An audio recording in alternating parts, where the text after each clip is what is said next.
right, Union of the Unwanted. We are back live on a Monday. Ricky, how you doing over there? Good. Obviously the world's going to shit again. Oh, yeah. But besides that, yeah, I think I'm doing all right. We're going to do an old school Union of the Unwanted. I've had a couple people ask me, like, what's the topic? I'm like, I don't know. We're just going to gather people like we used to and see where the hell it takes us. It's not like there's I feel like the topic would be much more of an issue if there weren't a billion things to talk about. But, then it's like, let's come up with something. We're live. Okay, there we go. We are live on Rockfin too. So for people listening to the audio version of this, we are streaming exclusively on Rockfin. YouTube has not been a fan of this show, so we're exclusively on Rockfin. But the audio will be available everywhere as usual, so that's not a big deal. You can listen to it anytime you want, usually within a day or two of the video episode being released or being streamed. You can get the audio. Also, go to theunionoftheunwanted.com. That'll take you right to our tree link or link tree, right? Did I say backwards? I might have. You got it. That might have been the foreigner in me coming out. And go to there, and you can find links to our merch store, all our channels, Odyssey, Float, all the stuff. And so it'll be the easy way of getting a hold of all that stuff. But yeah, so we have tons of great fans, chiming in, talking about how much they love the show. So it's consistently growing, and I know people are looking for merch. So just go right to theunionoftheunwanted.com. You can find the merch and also connect with all of us. So thanks everybody who has been listening and reviewing the show and all that stuff. And we're all a part of this. So we all feel unwanted and a part of this union. So everybody else, thanks for being with us. Another Monday night of plenty of current events to talk about and plenty of things to talk about. Charlie, anything you want to chime in on? Well, in the merchandise store, one of the things that Mike made was these really cool, they look like concert t-shirts, and they're printed on both sides.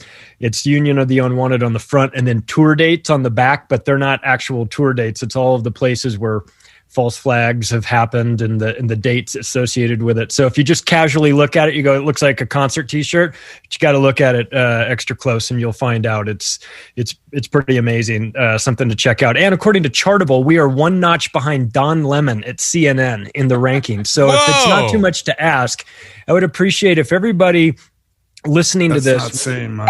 Subscribe to the RSS feed and give us a 5-star rating if you feel we deserve it, so that we can bump that ridiculous moron off, because it's a goddamn crime that we're behind Don Lemon in anything in life. So please, I'm begging you. Well, I'd rather be behind him than him behind me, if you know what I'm saying. That's a good point, actually. Don Lemon could probably buy all of our asses 10 times over. So for the show to be that close to taking him over, that says a lot about the quality of our content versus the ability for MSNBC bot farms to keep clicking the like on that. Nobody's watching Don Lemon's show. No.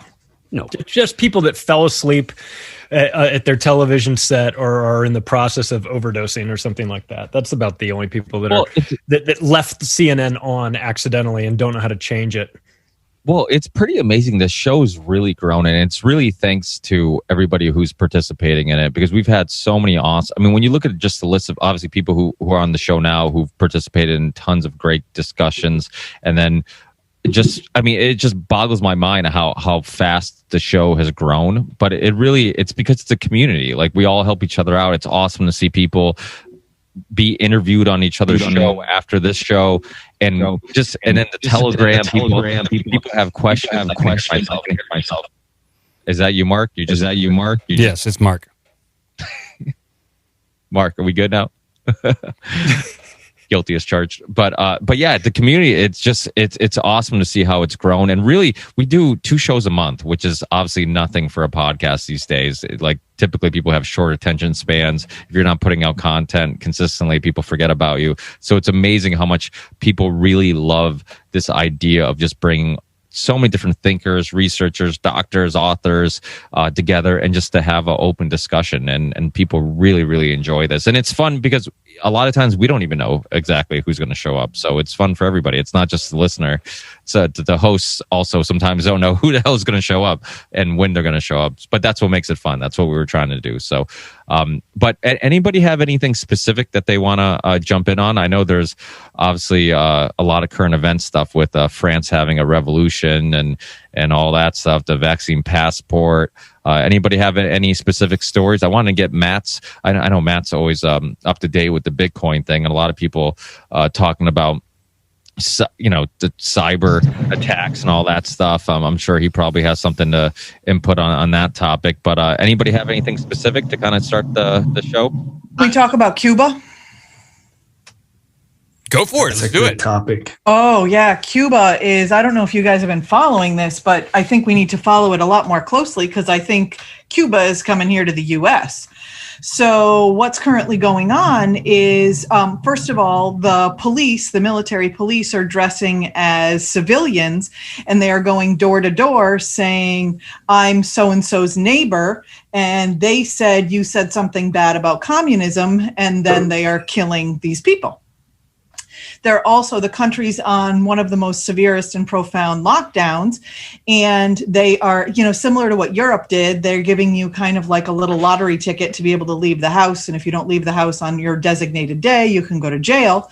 And the only reason that they can leave the house is to go and purchase food. But when they get to the stores, there's no food. So they're starving people out. And there's only, I think, I could be incorrect, 2 major cities with 2 major hospitals, and then everything else is basically just, like curandera care. It's like, just indigenous medicine. And they're claiming that the hospitals are being overrun, but people that are actually in the countryside that are going to the hospitals are saying that the hospitals are absolutely empty. So my concern is, I think, we saw the prequel to what happened with Event 201 in Samoa, and I think this is a prequel to what they're going to do with us here in the U.S. And of course, there's been lots of chatter about, them destroying the grid or a geostorm, especially for those of us here in Florida who all have kind of flocked here for religious and political freedom. And then all they have to do is choke us out with, flooding or hurricanes or whatever. And then we've got 29 million people that are on the ropes. Or a little bit less because people are a little bit smarter. But I think it's a really important topic to discuss because we're in a position now where the writing is on the wall and the evil doesn't even hide itself. It's really in plain sight. And so if we have a position to be able to prepare and educate our friends, we need to do that sooner than later. Well, is the Cuban protest organic? Maybe Bermas knows. Or is this a CIA operation? Oh, that's interesting. That was a discussion I was having yesterday with some of my friends who still have relatives in Cuba as we were trying to figure out who actually was predicating all of this. Because then, of course, it's so multifaceted because now the information is coming out that the Haitian president was assassinated by individuals that had received training from U.S. military ops. I mean, it's not just, but yeah, you can't look at Cuba without looking at Haiti, and you can't look at Haiti without understanding that newly appointed CIA director was flown under nobody knows he's going to Colombia, but was in Colombia 2 weeks before the Haitian president was assassinated by a squad of 26 Colombian mercs, including 2 Haitian Americans who had been part of that Colombian merc squad. So it's what is happening in the Caribbean right now seems to be a U.S. house cleaning operation. Correct. Where they're trying to go ahead. I'll just leave it. I agree. I totally agree. Has everybody read or heard about, I don't know how I dug this up, but that there was an attempted coup in Haiti in February, right after Biden took office. They arrested 25 people, this current guy, Moise, and actually had leaked conversations and pointed the finger at this guy, Dan Whitman, who I don't really know, but I think he might have been the Haitian ambassador under Clinton. So there's all this evidence that we were originally trying to effect a coup there in February anyway. And then in Colombia and Cuba, they immediately said, obviously, that the U.S. was propagating this, and that's why they shut down the internet. But the thing I want to say about Cuba is I had this book from years ago. Has anyone else read this? Servando Gonzalez? Maybe Dr. Kendra, you might have seen this. I'm aware of him. You know that one? It's psychological warfare in the New World Order. I think he was Cuban. Yeah, but what somebody he said, just handed that book to me yesterday at church. It's in my car. So it happened to be my recommended book on my newsletter on July 1st, not because of anything I expected to happen in Cuba, but because what he said was the Cuban deindustrialization project was a kind of practice for how they were going to deal with the West, slow down the West, pull back the West. So we are being, in my opinion, downgraded, and that, kind of leveled down, kind of made a little bit communist. So like now we go to TJ Maxx and we try to figure out what they have that we want rather than thinking of what you want and need and going out and getting it. But as we sunset as the world power, and I guess China takes over, I think we're asserting ourselves as the regional hegemon. It's not going to be as good, but now we're going to go and clean up this whole Western hemisphere. There are other patterns similar to this in Southeast Asia, in which it appears that they're instigating Japan to become a regional power in opposition to China. And we're already seeing signs of that by the switching of the prime minister to a prime minister who is very pro changing the constitution to allow a military again in Japan. And also, I could add, most people don't know that the Philippines has been reactivated as not only a naval base for the US, Japan, and Australia, but they have also built a shipyard during COVID to build battleships in the Philippines. So I've been thinking for quite some time, at least from the beginning of the lockdowns, that we're actually in a psychological world war at the moment, but we're probably headed into an actual shooting war sometime off in the near future, maybe within 10 years, but maybe not next week. The other thing, just a comment, in 2010, I read an article about devaluing the US dollar by 50% in 10 years. Mm-hmm. And this was a official release from the Federal Reserve. So we're on track, almost. Unbelievable. Just to kind of jump in on Gonzalez, I actually met him. He's in my film, Shade the Motion Picture. Anybody can watch that for free. That's got to be 8-9 years now ago. But to talk about all this global destabilization, I think it goes hand in hand with what we're seeing via internet censorship, right? Because in a place like China, for instance, where they had the strictest lockdowns and we saw certain things pour out, we have no idea what kind of house cleaning they did with political dissidents when just before that you were having record protests in Hong Kong. That's something that's almost never, ever, ever talked about. And as we see the restrictions come out here, the new talking point is that 12 people are the new disinformation czars, and we need to ban these 12 people. This is actually a white paper that's been around for a couple months. The guy that wrote this is the guy that got David Icke successfully deplatformed.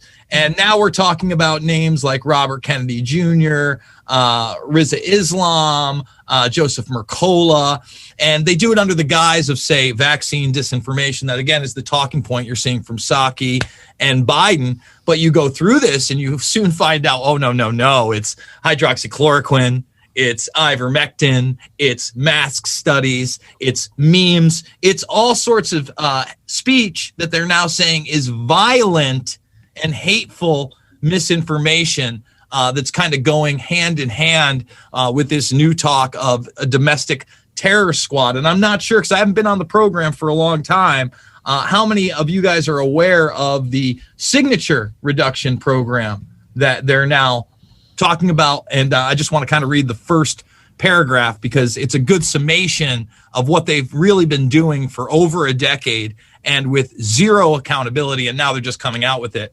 The largest undercover force the world has ever known is the one created by the Pentagon over the past decade. Some 60,000 people now belong to this secret army, many working under masked identities and in low profile, all part of a broad program called signature reduction. Doesn't have an official name. They actually refer to it as an art form in this article. The force, more than 10 times the size of the clandestine elements of the CIA, carries out domestic and foreign assignments, both in military uniforms, under civilian cover, in real life and online, sometimes hiding in private businesses and consultancies, all these white paper organizations, NGOs, some of them household name companies. So we've really crossed the Rubicon at this point in so many ways. It is out in the open. We do not live in a constitutional republic. They have access to your SMS messages. They've had access since day one. That's a narrative now that's kind of getting pushed that they're just getting that access. Did a whole video on it. You go from Promise to Carnivore to Norris Insight Systems to today. They've had everything. Now they're just telling you they're going to correct you in real time with the Ministry of Truth, and they've got a babbling zombie promoting it. So we're in big fucking trouble. I don't know what else to say. I preach this stuff all the time. I talk about local action. I think the burst in people getting into school boards is absolutely necessary. I think county boards is the next thing. And we've got to be able to take over these governments locally because, like she said, people are just doing knock and talks now. And they're promoting this. We have that in this country, right? We've got a door-to-door vaccine squad where we've gone over their scripts. They have actual scripts of safe and effective. And again, you read that document, it's totally anti-science. It's totally anti-truth. These people are exerting real harm on a global populace through global disinformation. I mean, all I can say is if the last 18 months aren't proof that there is a consolidation of power at the highest levels of the predator class that is outside of nation states, and they do have an agenda, I don't know what's going to prove it. Jason, what is the stated purpose of that signature program you're talking about? Oh, it's to be totally untrackable in a very trackable world. So let me give you an example. Obviously, it's a domestic terror and foreign terror fighting force, but they use DARPA tech. Mm-hmm. So one of the really eye-opening pieces of DARPA tech that they revealed is you think you're looking at a hand. You're not looking at a hand. You're actually looking at a glove developed by DARPA that you put over your hand, and it has any fingerprint they want to put on it. So all you guys out there that like to open the phone with your fingerprint, really doesn't matter if you do. If it has the sensor in it, they've probably got it at some point there. They could, effectively, if they wanted to, put your fingerprints on there and then also emit human DNA and oils from that very glove. So let's say you also were on 23andMe and you gave up your DNA. Hypothetically, they could recreate your identity today and get biometric access anywhere. That's not science fiction. That is a program that is happening now and is now in the public arena. I haven't seen Tucker Carlson talking about this. I haven't really seen many of the main or alternative media, let alone the mainstream media, talking about it. I have old Alex Jones on tomorrow where we're going to focus in on transhumanism in the global police state. And I am assuredly going to make that an issue because it's here, baby. They're out in the open with this, and there is not a quote unquote authoritative media source outside of that article covering it. I would like the FOIA documents from the last year and a half that Newsweek got to do this article. Can I get those, please? Can I at least get those so I can share them with the fraction of an audience they have? I mean, for Christ's sake, man.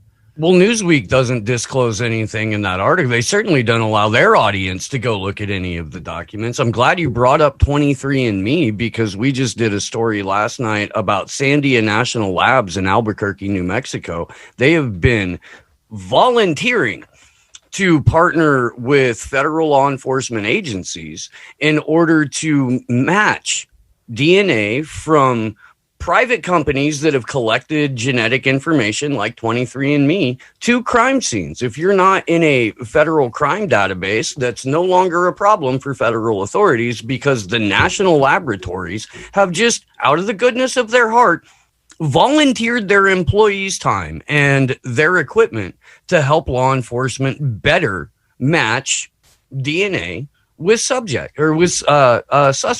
from crime scenes. This is national now. And everyone who gave up their DNA to any of those private genealogy corporations, it's 100% going to be part of a federal investigation if they choose it to be. Well, you can get DNA from, all of us that offered up our babies for PKU tests. All you need is a drop of blood. They have a whole data bank of all of our children that they've been collecting for 40 or 50 years that has everybody's DNA. And 23andMe, I believe they all sent it to that Chinese lab, right? The same Chinese lab. So that means the Chinese are one step ahead of us. Yeah, absolutely. Is there any upside in that if it's possible to fake, it can no longer be used as evidence? Yeah, I doubt that.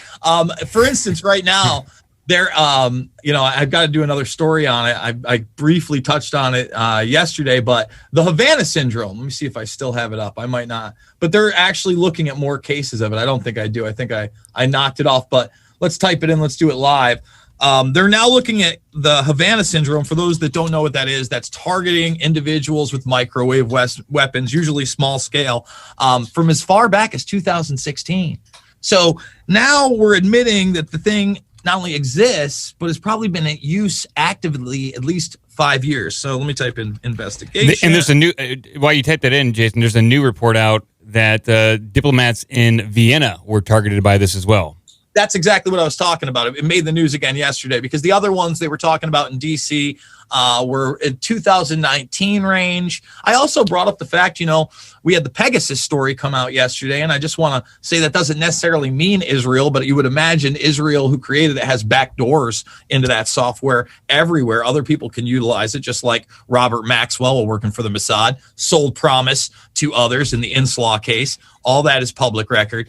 So you have the Pegasus stuff, but you also had Stingray a couple years ago, where they admitted you had those surveillance systems that were somewhat dated in DC. So now you got surveillance, you got microwave weapons you can use against diplomats. Remember, diplomatic cover usually means what? Espionage. And the really interesting thing that no one's focusing on in the Pegasus case when they talk about Jamal Khashoggi is the fact Khashoggi was recently outed as having like a second family, another mistress. Most of these intelligence assets do.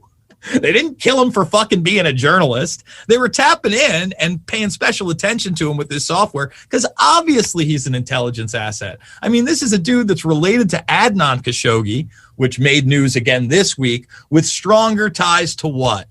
Epstein, the 80s, and arms dealing. Something I've been saying now for how long, that this is the same network that brought you Iran-Contra, and they're still in power. They never got out of power. All right. They only gained more and more. And, 9/11 was their sweet cherry on top, where they really got to go full board with their infrastructure that they'd already built through the National Programs Office in the Reagan years and the Bush 1 years. And then their buddy Clinton, who was running fucking coke for them in Mena, Arkansas. I mean, give me a break. It's time to grow up, and we got to stop acting like infants. And this has to be like common knowledge, not the rantings of Jason Bermas, high school dropout. Like, not high school dropout. Sorry. I went to college dropout. But my point is, none of the fucking pseudo intellectuals out there, none of them are saying any of this shit. And this is black and white. It's not debatable. Put me in the arena against anybody and I will prove this beyond a reasonable doubt because it's in the public arena. They're the ones running the show. Why would we ever listen to fucking felonious, genocidal coke dealers? Yeah, but Jason, you were saying, I didn't go to college, but even if you did go to college and you were a college dropout, whatever it may be, your resume doesn't mean shit. I mean, look at Dr. Robert Malone. I just had him on the show. Ivermectin was he told me on my podcast that was the word that got him kicked off, was him bringing up ivermectin on the Dark Horse podcast. And what boggles my mind, because that's the thing, like, you can discredit somebody by saying, oh, they're just a whoever, what do they know? Or that doctor's a pseudoscience fringe doctor. But when you have the guy who created the technology that YouTube has tons of ads promoting, the mRNA technology, and the guy who has a part of the patent, a part of the creating the technology, if his voice isn't valid to discuss it, then who the fuck is valid to discuss it? Like, whose opinion is worth listening to or not spewing misinformation? I mean, Bill Gates was going around giving everybody medical information, and I've interviewed actual doctors with PhDs on my show who have to clarify, well, this isn't medical information. And it's like, you actually study medicine and you're worried about giving out medical information, and yet Bill Gates has the green light to go on every show and just give out medical information, tell people what they should do. It's nonsense. And it's, like people talking about how now publicly they're discussing, the politicians discussing possibly, combating and battling medical misinformation. It's like, they've been fucking doing it for the last forever. Like, what are you talking about? Like, why is this a story that people are like, oh, did you hear about the Biden administration? I'm like, have you heard about anything ever? Because they've been doing it the whole time. Like, they're just... Well, now they're legitimizing it, though, Ricky. That's the big... Yeah, they're publicly talking about it. They're legitimizing it. It's not a dozen. You read through it. Oh, we've got 20 guys. We didn't tell you the other 8. Oh, we were monitoring 435 accounts. No, we don't want private groups anymore. We want real-time algorithms against this stuff in Instagram as well. They mention all the big platforms. I'd encourage people to check it out. It's only 40 pages long, and a lot of it's pictures. It's almost like, I would say, a non-honor student 11th grade paper. Like, that's the level of intelligence they're using on this thing. But now they're criminalizing everything, brother. That's the big problem. You talked about Malone and ivermectin. The only solace I can take in is the irony that he got banned for the same fucking thing I did, right? Daring to play clips of doctors talking about a cheap solution that saves lives. I don't have blood on my hands. You know what? You go back to the old Union on the Awana when this shit was popping off. Who was talking about steroids? Who was talking about vitamin C and vitamin D intravenously? Who was talking about budesonide before anybody? I was looking at real solutions, and that's the real kick in the fucking nuts, is I'm trying to save real lives. I'm trying to get this across to my loved ones if they have this, and say, by the way, the things they're shooting you up with would not classify as a vaccine because there is no annotated virus in it. One version is mRNA tech, which DARPA worked on 20 years ago. I just want to point that out. CRISPR tech, that's there. And then the vector-based stuff is very similar, but a little bit different. Now, on the flip side of that, you can take a drug that costs $10 for 90 days called ivermectin. Or if you do get it and you are infected, because these vaccines are promoted as safe and effective, but there is not one white paper, not one study that shows any efficacy on transmission, because there isn't any protection from transmission. There is protection from transmission with ivermectin, and there are white papers on it. Again, I don't wear a nice suit. I'm not on television. I'm not wearing makeup. People don't want to listen to Jason Bermas. But the guy that you just talked about, Robert Malone, does kind of do those things, and they still banned his ass. Well, one of the reasons why they got him was because he was kicked off of LinkedIn, and that's Reid Hoffman, who runs LinkedIn, and guess what else he's on the board of directors of? The World Economic Forum. What a surprise, right? So if you get on the wrong side of the agenda with these people, they will have their CEOs that they control go out and take care of you. And that's easily, I mean, doesn't even take too much to put that together. That's what happens. Also, let's be honest. If you're talking about a generic drug that doesn't put money in the pockets of the pharmaceutical industry, they would prefer you not talk about it. And at this point, now they actually are in a position where they have the power to stop you from talking about it. So it's not that ivermectin or hydrochloroquine are dangerous, horrible, bad drugs. They are guilty of the worst crime that you could be guilty of as a drug. They're cheap. They cost a nickel for a serving or whatever, a dose. So they're not interested in promoting that. They would just assume you not know that those things exist. So you can just tell from that reaction that it's clearly not about improving your health or getting you cured from this. Because if it was about that, it would have been, like you said, Jason, it would have been vitamin C, vitamin D, eat healthy, get exercise, get out in the sun, do all these things while we wait for this vaccine. That conversation never happened in the mainstream media. Not once did we ever hear any of that. All we heard was stay in your house, stay afraid, and once the vaccine's here, everything will go back to normal. And then once a big segment took the vaccine, did it go back to normal? No, it did not. And they're going, hey, you said it would go back to normal. Yeah, dummy, what did you think? Do you think these pathological liars were going to keep their word to you? Are you new? You don't understand how this works. It's never going back to normal. These people don't want it to. So it's a trap. And people need to kind of get over, like grow up a little bit and acknowledge the people on television are lying to you. Almost always. There's an agenda for it. And the people on television get 60% of their money from the pharmaceutical industry. So even if they did want to tell you the truth, they can't. So it's important to realize that this is not just, hey, we're all trying to solve this big problem. We're all going to be honest. These institutions don't want to solve the problem. They're the people that created it in the first place. So the question is, how do we reach the people who still believe it? I don't know. I don't know, man. I just got a video today, and I don't know whether or not it's legitimate or not, but I know that Thomas Renz is, because I tried to get in touch with him. I believe he's working with the MAFA group, the Make America Free Again group, Pam Popper and them, and he's claiming that in a separate database that it's not 11,000 deaths through VAERS that has been reported. He's claiming over 45,000 deaths. I just talked about this in a meeting right before this, and I have a video of a guy showing you how to go to VAERS and get 45,000 out of their interface. Could you explain that to me? Because again, I didn't go that far, and I haven't watched the video yet, but I can send you the video. I thought the biggest problem with VAERS is that it's self-reporting. So even if every death got reported, or even if it was 45,000, although the estimates that I've heard are closer to 100,000 from the vaccine alone. But the problem is doctors clearly are in on it. Clearly the general public and anybody that watches mass and mainstream media is in on it. So nobody even identifies what a vaccine reaction is. So now we have even flipped the script on that and said, Jason, I think it was you that said, nobody ever talked about going outside and eating healthy. No, it's any of the vaccine skeptics these days getting a donut to get their vaccine as an incentive. I mean, the whole thing, it just gets so, it's like theater. I mean, it's so, to watch this is so preposterous. But, there's a post-vaccination survey study that came out a few years ago that indicates that VAERS is at least 10 times too low.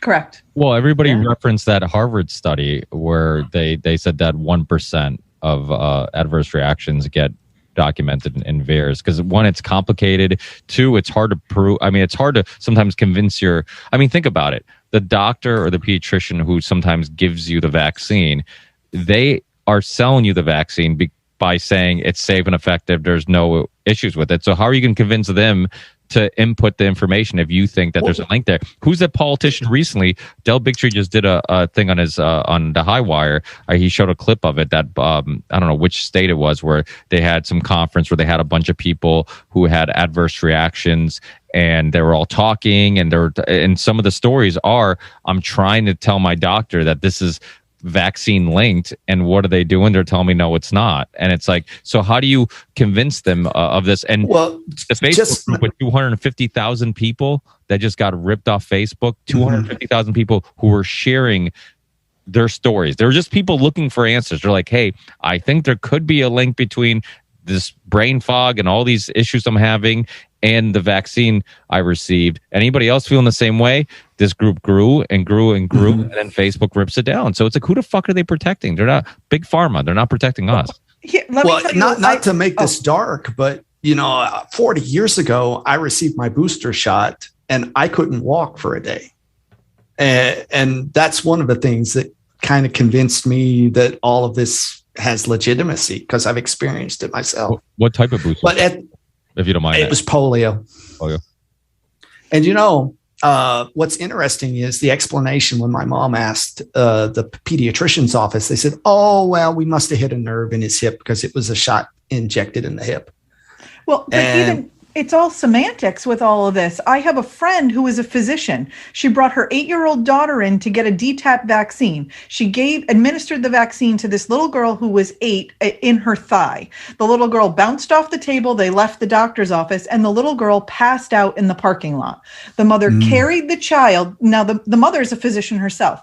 The mother carried the child back into the doctor's office. Okay, it was minutes that had gone by, and said to the doctor, she passed out in the parking lot. She had a vaccine reaction and I want it noted in the chart. Her physician told this mother, who is also a physician, that could not be noted in the chart because it was an unwitnessed reaction. So even the semantics on all of this and how people are, you can't even classify a vaccine reaction. I mean, look, you go to vaccine court, and if you have seizures from a DTaP vaccine, you can't even take that to court. They remove that off the roster. So, I mean, there's so much. I mean, this is where I think disinformation has really hit its pinnacle peak, because there's so much disinformation about what is actually correlated and tied to a vaccine reaction that nobody is even identifying it. And so now in the media, anybody that's paralyzed for 3 days in their bed after the COVID shot just means they had a good immunological booster and the vaccine is working. I mean, it is. As a question, I have no words. I have no words. I just have a quick question for anybody. Does anybody have any personal experience with hanging out with somebody who is vaccinated and you experiencing symptoms that you can't explain? So I did not, but I had a friend who slept over at somebody's house who was vaccinated and used a pillow, and she slept on the pillow, and her entire top lip that she had just had injected with Botox, by the way, had vibrated all night. And she was convinced it was from the spike protein. I don't know what it's worth, but I mean, I've heard quite a few stories from women and from my patients about their menstrual cycles being screwed up, and people just feeling like they've gotten sick. What about headaches? And chills, headaches, migraines that have turned up in patients and things like that. But it's all anecdotal. I have not put it in any kind of a spreadsheet at this point. I got COVID. I think from somebody who had from the vaccine, because I've been locked down in LA. I've been here for this whole time. I live in LA now, and I wasn't afraid of anything. I barely really even believed it existed. And I wasn't afraid. I would go out. I just didn't care. And a gal came over and she started telling me, oh, I got the vaccine yesterday. I was sick. And that was the first time I took a step back. And I got it the next day. And then my husband and my son got it the days after that. And I don't even believe in infectiousness. So I don't really understand how I could possibly have gotten it. I still am not sure I got it from her, but that was the only time I was nervous. The only time I really thought I might get it. And I literally got it the next day. Well, you didn't get it from the shot.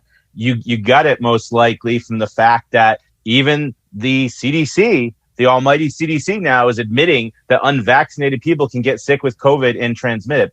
Listen, this is absolute insanity. What you were describing about vaccine reactions, Kendra, I just want to jump on that, because what's going on now with this is so much worse. So we're taking on litigation to represent people right now at We the Patriots USA, my organization, to represent people, either college students or employees primarily, who are being mandated and told that you either get this by September 1st. September is the big month for most of them. And I'll talk about that in a minute, because there's a money trail going on here. You either get this by September 1st or you're fired. Now, they're not giving medical exemptions to anyone. No. No one is getting, I've talked to people coast to coast. I haven't talked to one person yet who's been approved for a medical exemption at any of these universities or any of these employers. Even if their doctor says they've suffered severe adverse reactions to other vaccines. Duke University went so far as to send out a letter to all of their staff listing the conditions for which a medical exemption will not be approved. And you know what was on that list? Prior adverse reactions to vaccines.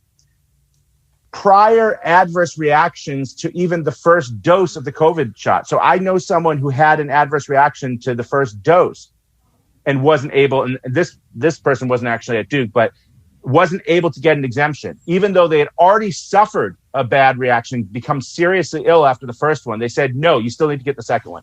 Medical exemptions, I'm telling people, don't waste your time. I don't care who writes them for you. I don't care if it's your doctor of 40 years writes them for you. They don't care. They have their infectious disease person or their doctor, whether it's a hospital, whether it's a university, they have their doctor on staff that knows more than your physician that's been treating you for years and years and years, decades. Okay? You're not getting an exemption. The only hope we have is for religious exemption. So right now, We have some really, really exciting litigation. We've had people contact us. We're taking on a case, one kid actually at Fordham University. So that's a supposedly Catholic university. And he voiced his Catholic objection to the use of aborted fetal cells in the production of the vaccine. The dean wrote back to him and said, and I put this out in an email to our members, said, well, that's not valid. That Pope Francis has said, as if that means anything, right, guys? Pope Francis has said that, it's morally acceptable, and those who don't get it are actually have some kind of suicidal, tendency. If you don't get the vaccine, you're suicidal, basically. And because Pope Francis said that, we're going along with that, and we're not recognizing your Catholic objection. This is a Catholic university, a so-called Catholic university. So we're taking on that lawsuit right now. We actually just, I believe they just signed the paperwork for us, for our attorneys, our counsel that we work with. They're not actually employed by us or anything, but we have outside counsel that has taken on this case. And we're taking on a lot of cases like that right now. What we're trying to do, though, the biggest obstacle we're finding is that we have literally thousands of people that are contacting us, especially after the last person we helped, which was Kendall at Yale University. She was a nursing student. We helped her get the religious exemption, and we helped her get the policy change. Yale actually had a policy that if you were in a health sciences school, you could not request a religious exemption. It said right on their website, religious exemptions are not available for health sciences students. So we got them to take that down, to change that policy, and to give her an exemption. And she was on Fox News with Judge Janine a couple of weeks ago. So since that happened, we've had thousands of people reaching out to us, but we don't have the resources. So our biggest thing is, I'm going to start doing, and you guys are all podcasters, most of you, not all of you, but many of you are. Hit me up, Brian at wethepatriotsusa.org, because I want to go and talk about our Commit to 10 campaign, because I'm turning people away. The big foundations, the big conservative public interest law firms are not doing this work. So we have American Center for Law and Justice. We have Alliance Defending Freedom. Those are the big established ones with multi-million-dollar donors. They're refusing to get involved in this because it's too controversial, which is bullshit. But they're refusing to do it. So they're all coming to us. I'm getting referrals from all these different organizations that don't do it, that are sending people to us, and I have to turn them away because we just don't have the funding. So we launched something called the Commit to 10 campaign, where we're trying to get thousands of people just to give $10 a month. And the reason we do it, we're stressing per month, is we need a predictable stream of income. We need to budget. We have a network of attorneys now in many different states throughout the United States who are primed and ready. They've got the documents ready. They're preparing the pleadings, but they just need to get paid before they'll do it. So if any of you want for me to come on, I'd be more than happy to come on and do some interviews to get the word out. And that's pretty much it. But it's insanity. This is how we're going to stop it. You're not going to change. You're not going to reach those people, Matt, who still believe in this. You're not going to change the minds of these public health authorities. You're not going to change, letter writing campaigns are great. Rallies are great. None of that's getting done until we get some brave, we do still have a few of them, some brave men and women in black robes to say, cut the bullshit. This is over. You can't do that anymore. That executive order is invalid. That statute is invalid. That's what we need. That's the only way we're winning this. We're not going to win this just by talking about it. Again, no offense to anyone here. We've got to file, we've got to file these lawsuits at every circuit in the United States and stop this. Another thing that Catholics have been winning is not all vaccines have fetal cells in them, but there is a letter from 2008 called the Dignitas Personae on certain bioethical questions. And I think chapter 27, paragraph 27 says that using gene therapy on well people, like not to actually cure disease, is, quote, morally illicit. So you can add that to it's in the catechism. Arguments. The catechism says it is gravely immoral to experiment on human beings. It says that right in the catechism. Interesting. Well, Brian, I'm with you. And what we've done primarily here is find people who did not buy into the narrative, and we just make friends with those people so that we have a network of doubters. We do have, what I found most disturbing in the last few weeks has been people who were friends, and I still count them as friends. I just think they're misguided, that are trying to use sort of like this shaming sort of stuff to get us to buy into it. And of course, it's not going to work with me or my family. but it is an unwanted sort of nuisance that you have to deal with at random. Someone will pop up and say, well, if you're unvaccinated, you're killing people. Well, and then you've got to spend the time to say, or choose not to spend the time to say, look, that's nonsense, and here's why, which is not going to convince them. You're right. Most likely. Brian, I may be hitting you up from a personal perspective as well as talking on my podcast, because I work in the healthcare industry, more of a back office setting, but still the walls are starting to close in. I'm starting to get that vibe that it's headed towards the mandatory, at least where I am in Ohio, because other major health systems in Michigan and other states around us have started to mandate. And, once that happens, then the dominoes start falling. So, and we've kind of already started to see where I work, there's been a big push to get everybody back from a remote setting back into the office, and there's your quote unquote getting back to normal, right? And my opinion is that they're doing that because it's harder to mandate a vaccine when you have, 30% of your staff still remotely working. But if you have everybody back in, hey, we need to keep everybody safe. We need to do this. So I probably will be contacting you about that in the near future. Absolutely. So right now, what we're doing is telling people to request the exemption first. Religious exemptions mainly is what people are requesting, assuming you have a sincere religious objection, with most people do. Don't have to be connected with any organized religion. Don't let them tell you that. That's not true.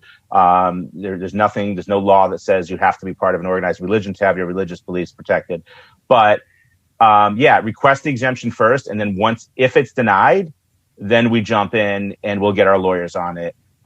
Because that's what has to happen first, is to actually ask for an exemption. A lot of people want us to help them. Let's go after the mandate. Let's try to say that they can't mandate it. That's not going to work. No court is going to say that the employer cannot mandate this, even though it's not FDA approved, even though it's just an EUA, because they're still, unfortunately, going to go with the mainstream narrative that this is the worst illness to befall mankind ever in history. And that people are dying by the dropping dead of the millions like flies because of this. So they're going to say that anything is legitimate in the interest of protecting the workplace safety. So we're not going to win. In fact, just today in Indiana, there was a lawsuit. I don't know if you guys saw it, but they tried to challenge the university mandate. I think it was Indiana University, having the COVID mandate. They tried to challenge the mandate itself. So there was a group of, students that got together. They tried to challenge the mandate, and the court threw it out and said, no, they absolutely have the right to mandate this. That's not how we win this. How we win this is the long established precedent of religious freedom, especially at public universities like that, because they have to abide not only by state and federal law, the statutes that have been passed over the past several decades to protect religious freedom, but they also have to abide by the Constitution. They're bound by the Bill of Rights, namely the First Amendment, whereas private institutions, they don't have that same kind of requirement on them. They're not beholden to the Bill of Rights. A lot of people don't realize that. So the Bill of Rights only apply to governmental entities. They don't apply to private businesses. So the private businesses can violate the First Amendment all day long. They can't violate state and federal law against discrimination, but they can violate the First Amendment. Public university also is bound by the First Amendment. So the way to go is religious freedom. That's the way to go. That's the way we're winning this. We're not going to win it by saying they can't mandate it because it's not FDA approved. Because guess what, guys? Guess what I'm hearing through the pipeline, through the back channels? And I'm hearing this through government sources as well that I can't disclose, that by the end of August, it's going to be FDA approved. So that lawsuit's going to be dead before it even gets started. Yeah. And there has been a lot of, intimidation where I work as far as the vaccine itself. It's, they haven't mandated it, but they want to make it as difficult as possible for the people that haven't got it. They've been doing stuff as silly as saying, okay, well, if you've now been fully vaccinated and it's been 2 weeks since your last dose, guess what? You don't have to wear a mask in, public areas, hallways and stuff, because allegedly you're supposed to wear the mask in the hallways and stuff, which I don't, and nobody really cares about. So what they're doing, they're establishing at the hospital healthcare system I work at, they're establishing mask-free zones. Okay, so just think of it like this is your new smoking section, right? Right. Yeah. Right. So the smoking section back in the day is like, okay, here's where you go, so you can't breathe anymore. Now you got a no mask zone where you can go to breathe. I mean, it's such backwards, upside down world. It's almost hilarious at this point. So how are they doing that, Kyle? My question is only because with college, they're doing the exact same thing in a lot of these colleges. And so now everybody that's in college at whatever university has this magical app. So you get your vaccine, you get your green check, and then you can register for class, and then you don't have to wear your mask. And, every time you badge into a classroom building or your dorm, they know through AI if you're wearing your mask or not wearing your mask. Is it the same kind of thing? Like in hospital systems, are they doing the same thing? Everybody has to carry around this little, data file. So what they're doing at our hospital, and I'm a manager, so like I'm probably going to have to pass out some of this stuff. So we all have like an ID, right? A badge ID, which swipes us to get into our building. And it will have on there, they're passing out to managers a green sticker, okay? A green sticker that says NM for no mask. Okay, so everybody who has their badge that has an NM with it says no mask, which means they've been fully vaccinated. They don't have to wear their mask in these no mask areas. In most clinical settings, they still have to, but it allows them to in these no mask areas to take off their mask. And it's even sillier too, because I've had no problem telling anybody I work with that I'm not vaccinated. I'm not upset or worried about it at all. They said if you're in a meeting, which I work kind of back office finance type setting, they said if you're in an office meeting in a conference room and at least one person is not vaccinated, everybody is supposed to wear a mask. Okay, so there's the peer pressure too, right? Yeah, you're the guy that the hockey team has to do the suicides for because you showed up late to practice. Oh, I love this. I love it. It's so funny though, because I basically turned it around on everybody else. So like I almost have the power now. I was in a meeting and all the three other people, they said, "Oh, I'm vaccinated." I said, "I'm not." They said, "Well, we're supposed to wear the mask, should we?" And I'm like, "No, I don't care. So I kind of flipped it around on them, but it's a peer pressure thing, right? Because I'm inconveniencing everybody else. So do you have to pass out yellow Jewish stars too? I think they chose the color green just to make sure it wasn't yellow, but yeah, okay. That'll be next. Yeah, I can speak on that for sure. With the company I used to work for, thank God I actually got out a few months ago, but it was a very corporate setting, but it was on the back end of the medical field, building medical devices. And they rolled this out real fast. I mean, they were a small microcosm of what was going on throughout the country in the mainstream, hardcore. So I was seeing it really fast and really early. They were segregating us from large teams that would work together. And actually, it was weird because the building, it's on the back side of the medical field, but we were all to wear scrubs and it was designed to look just like a hospital. It was very theatrical. And, but that's besides the point. But they started segregating everyone real fast. And now, from what I'm hearing from friends, God bless them, that still work there and haven't gotten out, all the unvaccinated do have some sort of marking on their badge now to segregate in a way. And I do believe I was hearing some sort of privilege management as well. They get donuts, maybe? Maybe they get donuts. Perhaps, yeah. Doesn't help that it's a German company either. Oh my God. I went into this really deep rabbit hole and I was watching all these movies from like the 70s and 80s about Germany and the Nuremberg Code and their eugenicist hospitals. And I mean, clearly 20 years of Common Core has been absolutely brilliant in dumbing down the US society and really kind of, deifying what happened in the Third Reich so that nobody notices by wearing a sticker on their badge that we are in the same position that Jews were and other outlaws or whatever in Nazi Germany. I mean, it is unbelievable to me. Yeah, to us it's so obvious, it seems, but to other people it's completely different. It's black and white. That's not the same thing at all.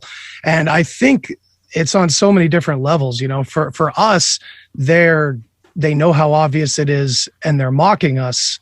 And by showing us our family members and our friends that are falling for something so blatantly obvious, kind of showing us how pathetic our surroundings are or something, trying to shake us. And we've been getting a steady dose of propaganda too from our top infectious disease doctor at the hospital too, right? We get all these mandatory all user emails from, hey, here's our top infectious disease doctor. He's talking about the Delta variant. He's talking about the vaccine. He's talking about how all this is safe and effective. Just watch this 2-minute video of him, just regurgitating MSM BS, and you're supposed to fall for it. And thankfully, I think the where I work is only about 60 to 70% fully vaccinated at this point. So I am glad to know that there is still some people out there with the brain, but I'm worried that once it gets down to the mandate, that's kind of when the rubber meets the road of who's really going to push it and who's just kind of going to cave. Yeah. Kyle, are you seeing, because I have a couple of friends of mine who work at local hospitals, one Mercy and then another one Bay State in Springfield. Actually, Mercy was, and this shows how like the news can paint any illusion they want.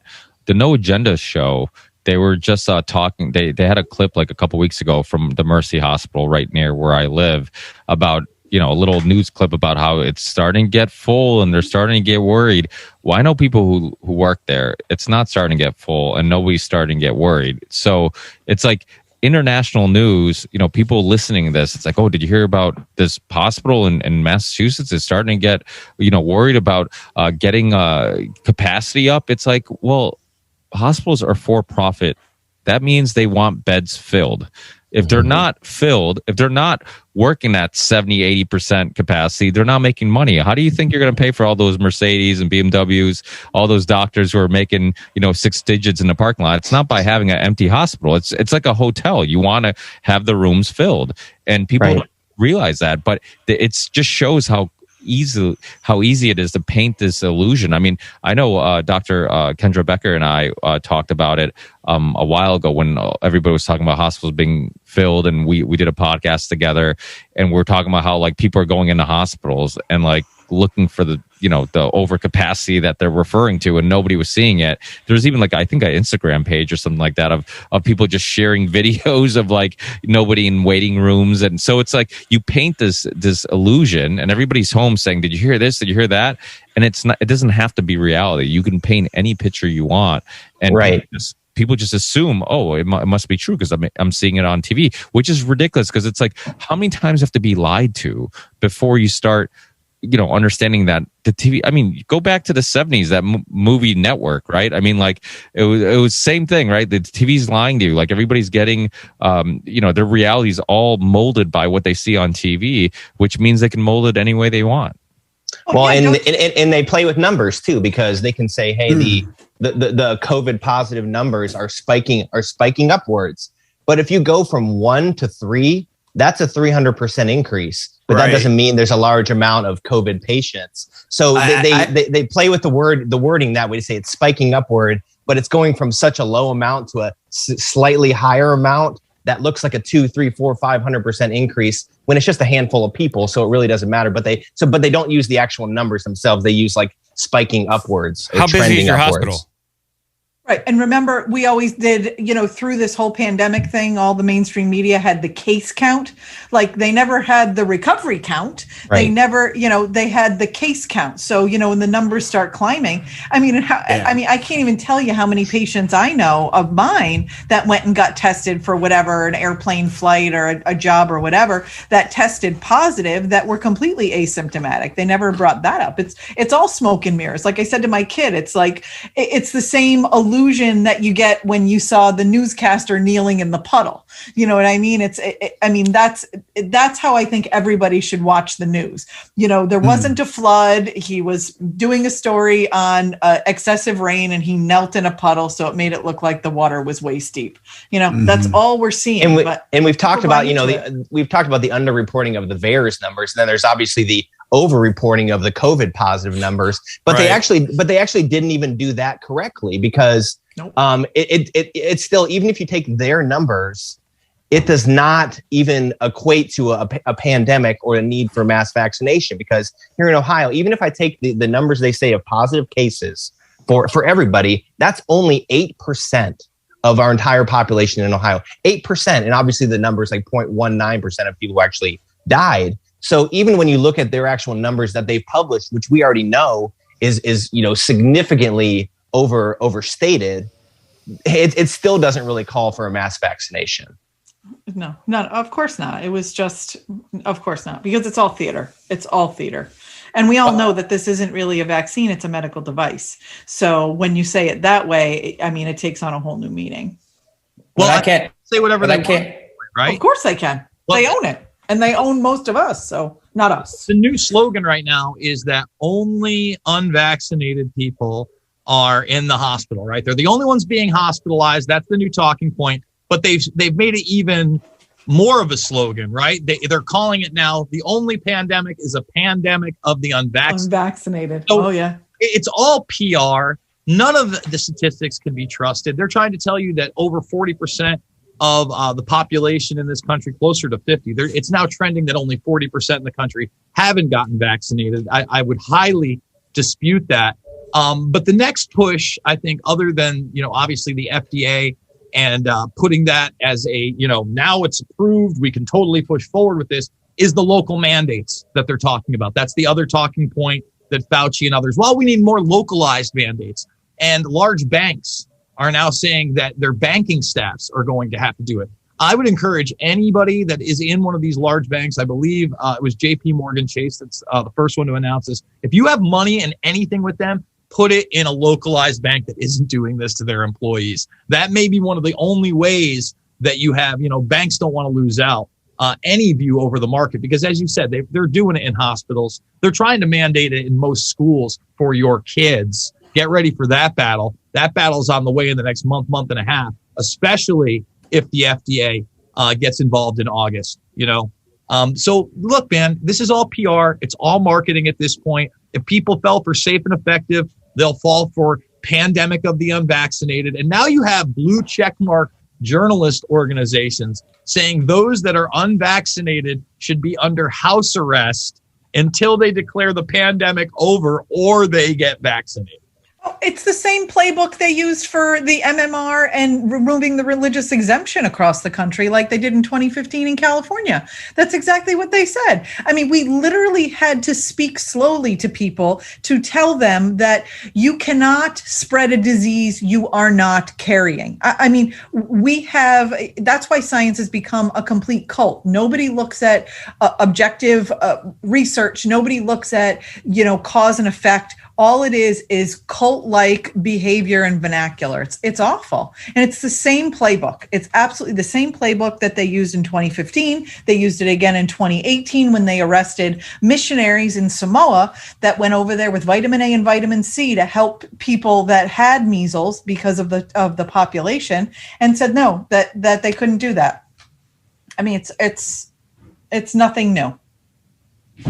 Well, and like you said, there's so much evidence that this isn't about protecting people. I mean, Dr. Joel Hirschhorn, he was on my show. I know he's been on a bunch of people's shows. I mean, he talks about he documented in his book, Plandemic Blunder, all the doctors that are having success with ivermectin, hydroxychloroquine, vitamin C, vitamin D, all the other, ways of treating this.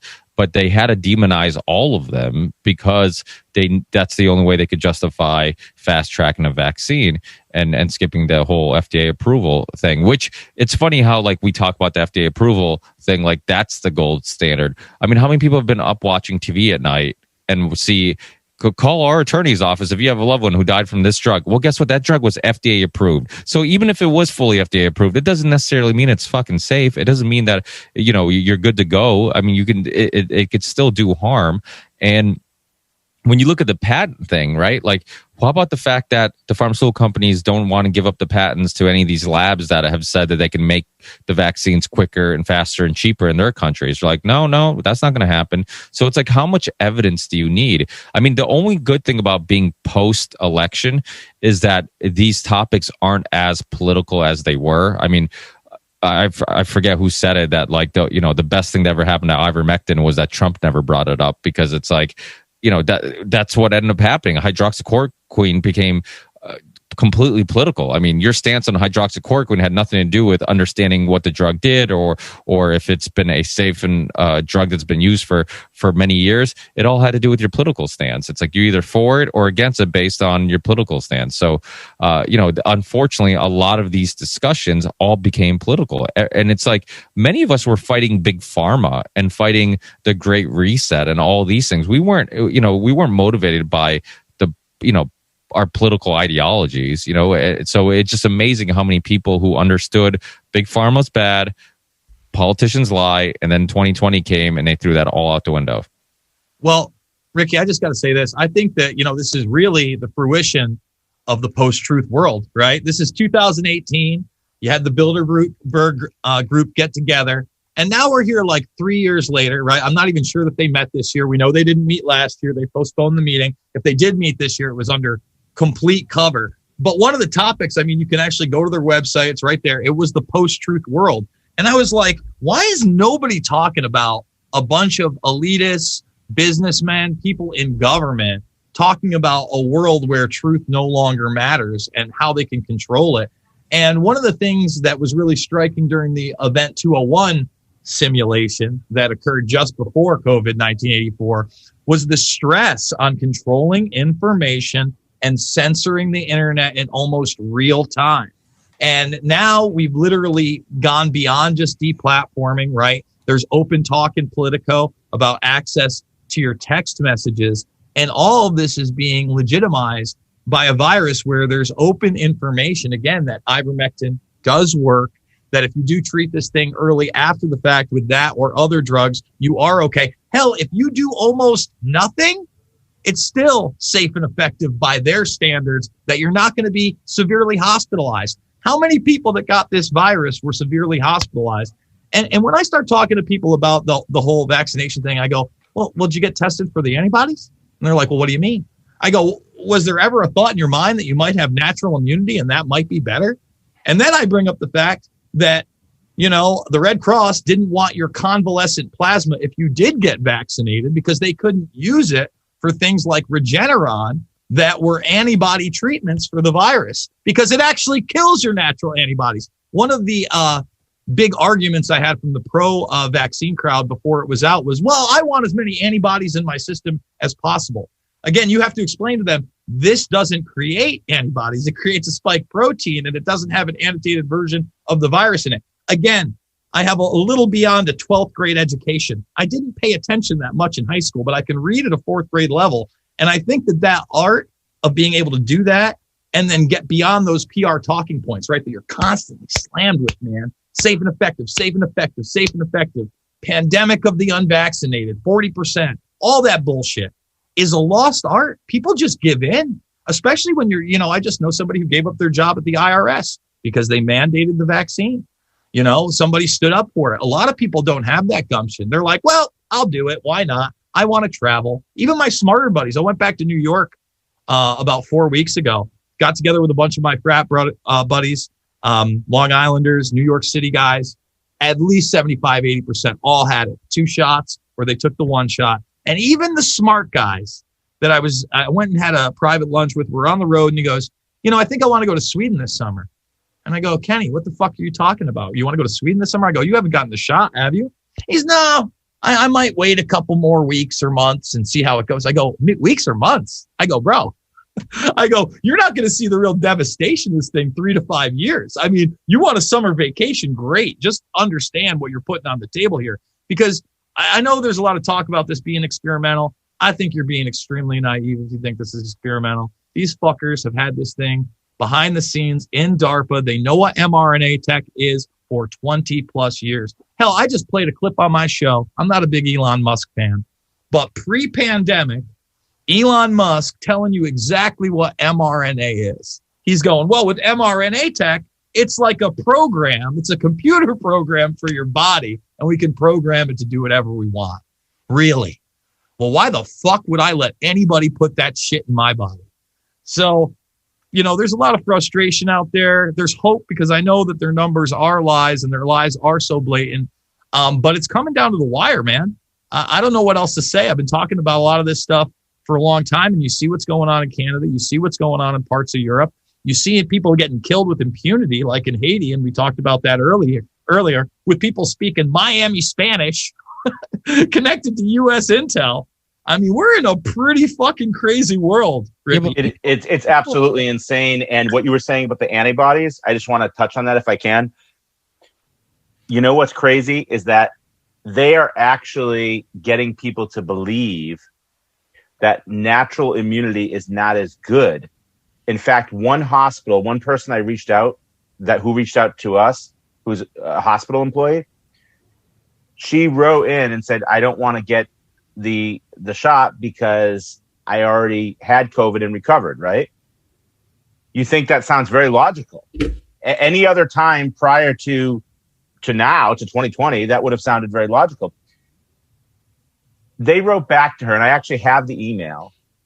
They said that is not sufficient because antibodies from COVID are only known to last 3 months. Which is untrue, by the way. Which is completely untrue and untested. Where did that come from? Like, where is that even coming from?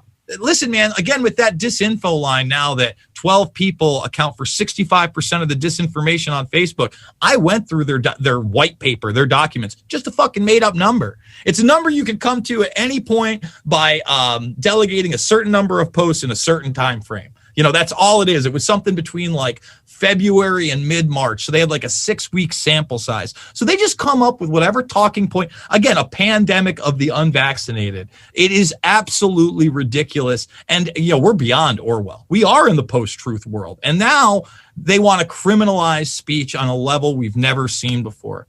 They've already got the tools in place to digitally cut us off. If we are going to buy into Russia hacks our infrastructure every 6 to 8 weeks, we're fucked, man, because they'll just turn the faucet off on everything. Mm-hmm. And again, the only solution I see to this is us taking to our local governments at a county level and, demanding either action or you have to take them over yourself. We got to get beyond this left-right bullshit. It's so hard. I still got to hear about conservatives being censored on Twitter and Facebook. I don't give a fuck this ain't about conservatives. Read those 12 people. Sherry Tempany is not a conservative by any means. You know what I mean? And Riza Islam, it's not about that. They make it about white supremacy. Who do they want to link them to in that white paper? Louis Farrakhan. It's about black supremacy when they want it. It's about really global spectrum dominance over our very minds, bodies, and souls in what is a very real, in my opinion, transhumanist agenda. The Pentagon said that if the UFOs want to continue coming here, the aliens have to get vaccinated. There you go. Sounds about right. That clip pandemic of the convalescent plasma house saying that they're not able to accept convalescent plasma because it wipes out the natural antibodies. I mean, is there any truth to that? Yes. Like Dr. Kendra? Yes. Yeah, that's just insane. It's not only is it true when they fact check it, and let's do it live. Because the fact check is so fucking absurd that you want to puke. They put it on their own damn website. But what they do is they take away the convalescent part of the plasma and they talk about how they'll take your regular plasma and blood, right? Because that's what they're actually doing and use it for other things. But they won't use it for anything COVID. So let's see, COVID, convalescent plasma Red Cross. I won't even type anything else because I'm sure the fact check will be the first thing. So there's the plasma donation. Here's the common questions. There's the fact check. Okay. And again, fact check. They are accepting plasma, but then that's it. They just semantically change the word, basically change the question. And when you read it, oh yeah, they don't take your convalescent plasma. And then you read the reports and yeah, it does kill your natural antibodies. Again, why would I put something in my body that kills the natural antibodies that fought the virus in the first place? Sounds a little wacky to me. I don't know. But again, I didn't graduate college. Maybe if I'd gotten that degree, maybe in some kind of like social justice warrior frame, I'd know that this is okay. And I'd have a blue check mark next to my name.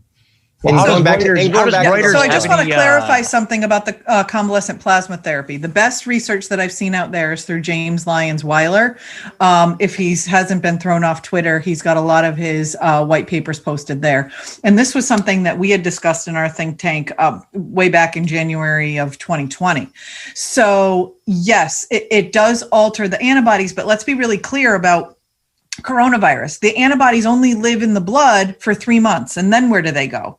They go into the T cell and become a memory cell. So it's not that you don't have the ability to fight off coronavirus again. It's not that your immune system doesn't remember it. It's simply that it goes to a different place and it's not detectable in blood. And that's really kind of the guise that, the misinformation is being spread about why we all need the vaccine, even if we've had coronavirus. That's what they're using. But it's in the T cell. It's in all the memory cells, just like we have a whole bunch of other different, virus antibodies. And like one of the head scientists at Pfizer, Dr. Michael Yeadon, who you can't find any videos on anymore, he talked about how when this whole thing started, he's like, wait, why is everybody panicking about coronavirus? Most common colds are some type of coronavirus, which means you have some type of immunity. You might not have full immunity, but you could have some type of immunity to it, and yet everybody's panicking. But Mel, false reality check, everybody else. I kind of want to jump in. As you could tell, I'm a lot more tame than I used to be. I'll tell you something. I hear all you guys, and listen, I'm not selling you hopium, but I am telling you, I've been traveling around and talking to some people that are really, really working against the cabal for real. And it's not the doom and gloom we're all sitting here talking about. There is a battle going on. It is international. And it is real. And I don't know if you guys are paying attention to the geopolitics here, but I talk a lot about it in my shows. I know I've talked to a lot of people on here about it. There really is, in my estimation, just from what I know and who I've been talking to, and I've been talking to some really, really amazing patriots that it's amazing they're still alive. But the truth is that there is a battle going on between really true good and evil, and it's not a joke. And these people are evil, but there is a good faction working right now. I'm told multiple things, and I hope that it's true, and I don't want to feed you hopium, but I do trust the people that are telling me this. One is that Russia, China, well, I believe at the G7 when it was in Japan and Trump invited Putin, that there was an agreement made and that there are two factions in all of our countries right now. And there was an agreement made to take out this cabal once and for all. I'm a firm believer that Operation Paperclip and a bunch of other things happened at the end of the Second World War. And they just came here, they started the UN, and they reinvented themselves with the same goal of 500 million people on this planet and one world government, the whole deal. I think we've all talked about it numerous times. But the truth is, if you start listening to Putin, to Xi, to Modi, to Orban, to South Korea, North Korea, all over the world, Trump, Flynn, a bunch of these guys that are out there fighting for us, they got him. I'm telling you, I know everyone wants to stay. There's things coming out. They have been working on something, and they know what's in the vaccine. Okay, they know, and they didn't always know, and now they do. And there is going to be a real comeuppance coming soon. I truly believe this. And these crimes against humanity. Don't let anyone tell you what's going on in Germany is a joke. What's now going on with Dr. Fulmick, and I know Ricky just had on Dr. Martin and all of these people is not some like, oh, he's not doing Nuremberg 2.0. Maybe it's bigger this time, okay? But they caught them. They caught them all. The whole G7, what happened last week in Idaho. There's things going on, and they are marching these people in front of us because we've been mistaking our enemies as our neighbors because that's what they've been telling us. The enemies are above all of us and above Trump. He sat down and he told all of us that there was an invisible enemy of this group of people. Jason made a whole movie about it. And let me tell you something, they've been taking them out. And you will start hearing this stuff coming if you look in other countries and in their papers talking about a multipolar world and a unipolar world. And they're saying the unipolar world is over. And you're going to start seeing a lot of European leaders pulling out of the EU as they take over for the leaders that are being taken down. So, you know, I know it's awful what we're living through, and there's going to be some real dark days ahead. But I truly believe that the White Hats are absolutely winning, and something major is coming this week that people really need to know, and it's going to break a lot of this open. Not only is the Durham report, as everyone has speculated, isn't real, but it is real. And bigger than that is the Ghislaine Maxwell, Jeffrey Epstein boomerang I've been talking about on my shows for 3.5 years is massive. I mean, the stuff that I've already gotten, this is massive. And everything you're watching with Britney Spears is massive. This is so big. And all of us that have been doing this for at least 4 years, some people have been doing it like Jason for 20, or he's not 20, he's not that old, but very long time.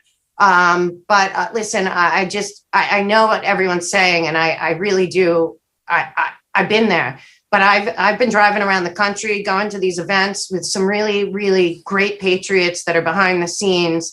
And I really, truly believe that we are about to watch some serious disclosure that there's no coming back from, and is going to wake up the world in ways nobody can imagine. And it's not all the BS with like dead people coming back to life and stuff. It's really not. It's really just about exposing crime that is unforgivable, from the satanic stuff to the truth about the Clinton Foundation, to the truth about Bronfman Rothschild, to the truth about the international cabal that has been trafficking children, guns, humans, organs, so you name it, for a very long time.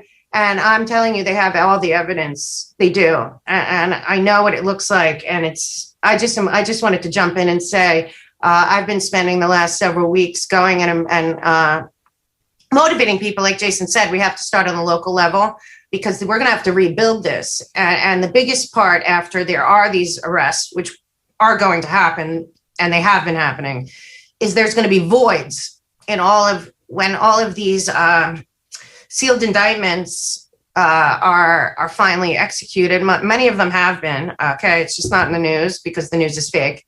But when they are, there's going to be voids. Okay, and if we allow evil people to fill those voids, we're just going to have to fight this battle again.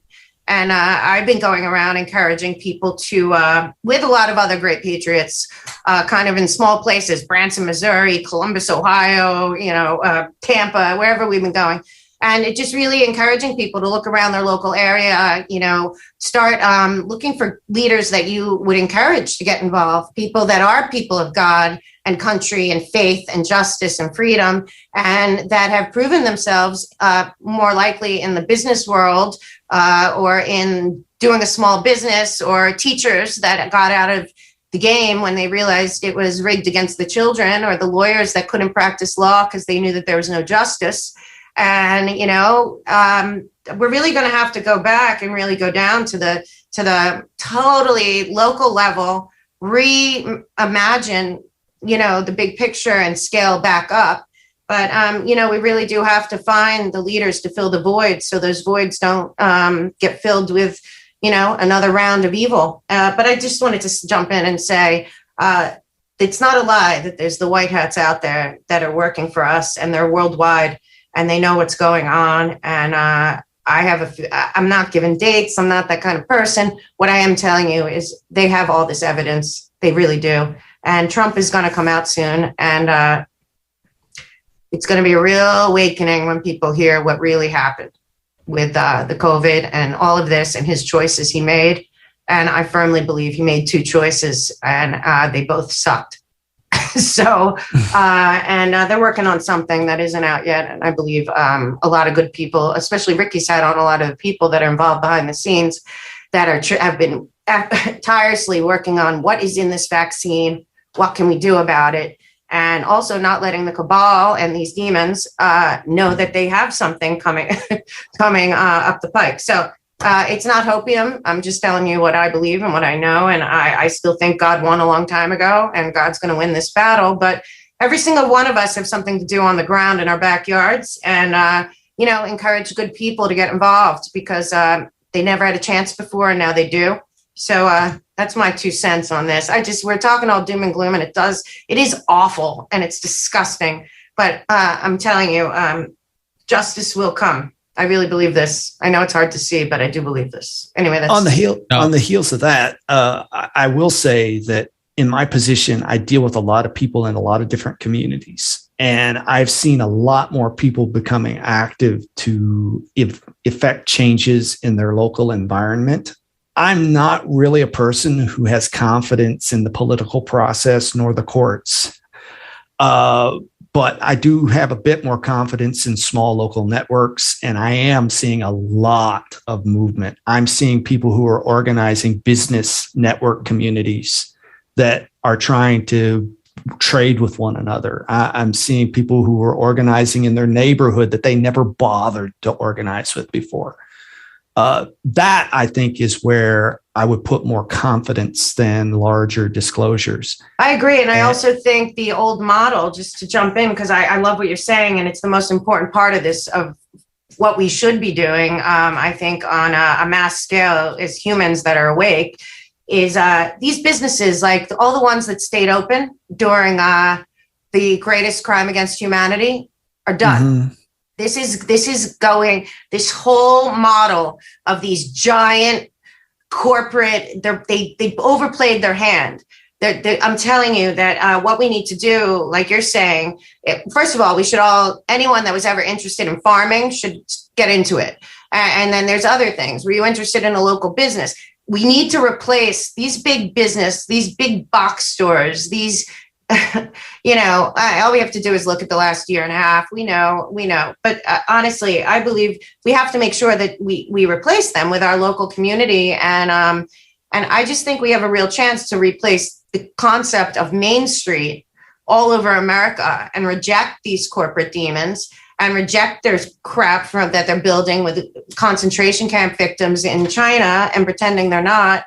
And, all this stuff. I just think there's a real opportunity for good to get out there and start to make a difference that will make real change. But like I said, I really believe we have to start at the beginning in our neighborhoods, find the right people, find the right solutions, and then scale up from there.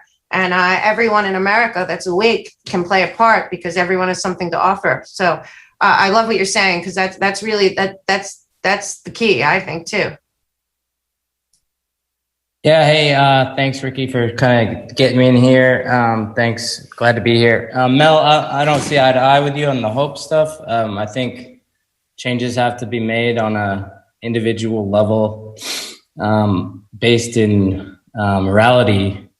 Like, I think we all have to look at ourselves closer. I used to be a heroin addict, and I struggled with my life and just kind of found myself through psilocybin last year. And I want to live, and I want to love, and I want to spread information. And I don't see how, if we just get the right leaders in there, or, that we're going to be successful in that regard. I also don't see much by way of like lawsuits either, because it's like, how can we expect a system that's just corrupt to its core in every facet, from judges to politicians to bankers to police to, presidents and all this kind of thing, where I think it happens on the community level, a decentralized approach. Derek, I kind of met a lot of people through freedomcells.org, which was like Derek Bros of the Conscious Resistance. You guys are familiar with him. It was an organization he kind of propped up, promoted, and I've just met so many people. Like here in Charlotte, North Carolina, we met folks online.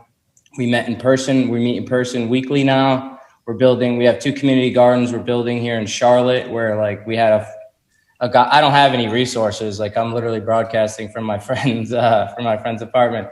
But I'm just flying around, like talking to people, trying to spread love, tell people about my story, overcoming heroin addiction, and try to empower people, because I don't think we find true healing on a big scale until enough of us can heal our wounds, because just living in this oppressive, repressive society, going through the public schools, like you are badly beaten down and traumatized. And many of us, there's some of us out there that have been terribly wronged in our lives by the ones that are like really, really close to us.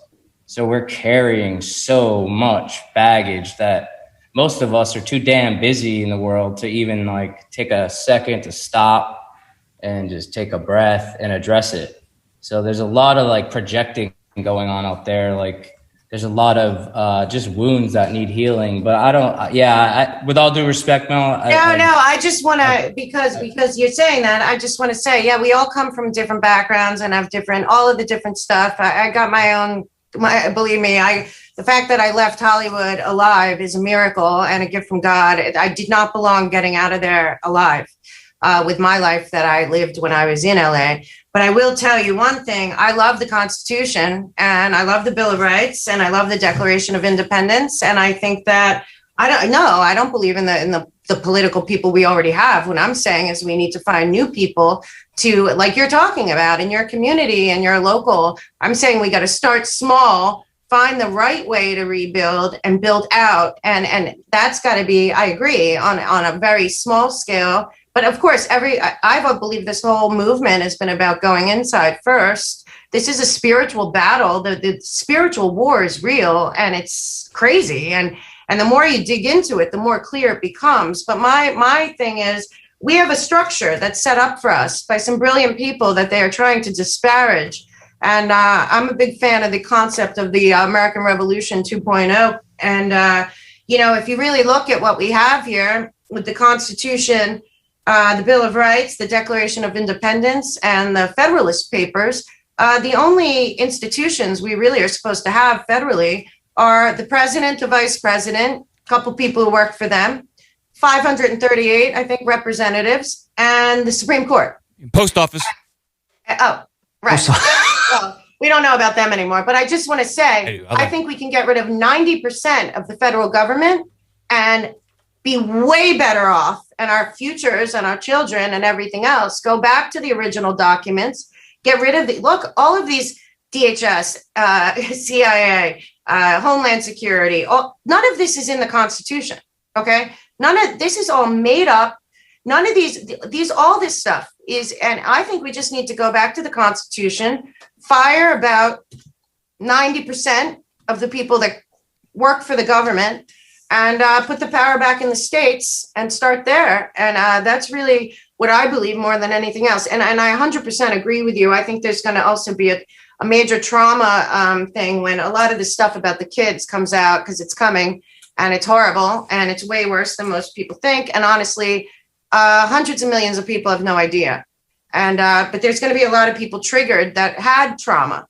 And I'm glad you're a year ahead in the journey, because that's going to be another, big way that people can give back and help and make a difference. There's going to be a major, I just know it's going to get harder before it gets, before we see definitely. light. Well, I just feel like Mel, we got to cut you off. We got to cut you off right now. Because we have like a half hour left, and we have some people on here that have yet to talk, and they're brand new. I think we should go to false reality check if you guys want to talk. Sure, yeah, we'll join in. Thank you guys. Yeah, thank you guys. No, I mean, I agree with a lot of what everybody was saying. I'm not here to disparage what anybody believes, and I kind of, Andy, you and I are kind of on that same wavelength. I think we should act locally, but the way to act locally is to start here with yourself, because you're really the only thing you can change right away, right now, is you. So it starts with your mind. It starts with getting a right mindset, fixing that, dealing with your traumas, moving through that, and then for me, help to find a good partner in you, and so that always helps. So if you're somebody who's into having a partner, getting married, she worked out really well. I don't know how you see it, if you see it starting that way, but that's just how I see it. No, yeah, I agree. Spiritual level, for sure. Individual level. We've had these people in charge for so long, and it's hard for me to think that they're going to come together and save us. Yeah. I mean, it's hard to trust. We have to save ourselves. And it starts at the community level, starts with the individual, and working together. Yeah. I mean, imagine, we should work with the community, but what if the community has a bunch of screwed up individuals in it? Then it's going to kind of fail. So if we work on ourselves, we make ourselves strong and independent, growing your own food. I know that you said, Mel, if you want to farm, now's the time. Well, we're growing our own food. We're learning how to do that. Those are things that are very important. If you don't know how to hunt and you're open to it, you should probably learn how to do it. Learn how to be a little bit more independent. If you don't eat meat, that's fine. Grow your veggies. That's cool. I don't know what vegans eat, if they eat seeds or something, but I think you just have to work on yourself. And through that, eventually goodness comes out and it spreads to your family. Your family's your first community. And then from there, your local community, then your town or your city. And it goes from there. And some people were talking to, I think Jason mentioned going into state houses and taking them over. And I'm all for that. I think that's a good idea, but work on yourself first. I think that's the most important way that we gotta start. I agree. What about the Project Chaney? You want to jump in? You've been sitting quietly and patiently. I actually want to piggyback onto something Mel K briefly said. Britney Spears is a big, huge keystone in this whole thing. She's a Disney kid who was also involved with Rachel Chandler. If you don't know who Ray Chandler is, you should look her up. She's all in the Ghislaine Maxwell. She's all with Epstein Island. I think the Church of Hollywood is the most powerful church in the world. And everybody's waiting for the politics of it all to come crumbling down. But I think the thing that has MK Ultra'd the majority of the world's population has to be the thing that unbrainwashes them. And so I've been on this philosophy for a few years, but it really is with Britney Spears that save the cheerleader, save the world. If you can give Britney the freedom to speak, there's a whole bunch of powerful people that don't want her to speak. This conservatorship and the abuse that's been done to her is rampant, and we're only hearing about it. Like, once it unplugs her, there's going to be a whole bunch of other women that have the freedom to say so. And there's certain movements of famous people right now that have never gotten to move like that. Like, if you went to a Trump rally, you had to walk through every metal detector, but he sat ringside at the UFC in Vegas, full of people in the audience. Like, Britney having the freedom to speak is a very, very, very big deal.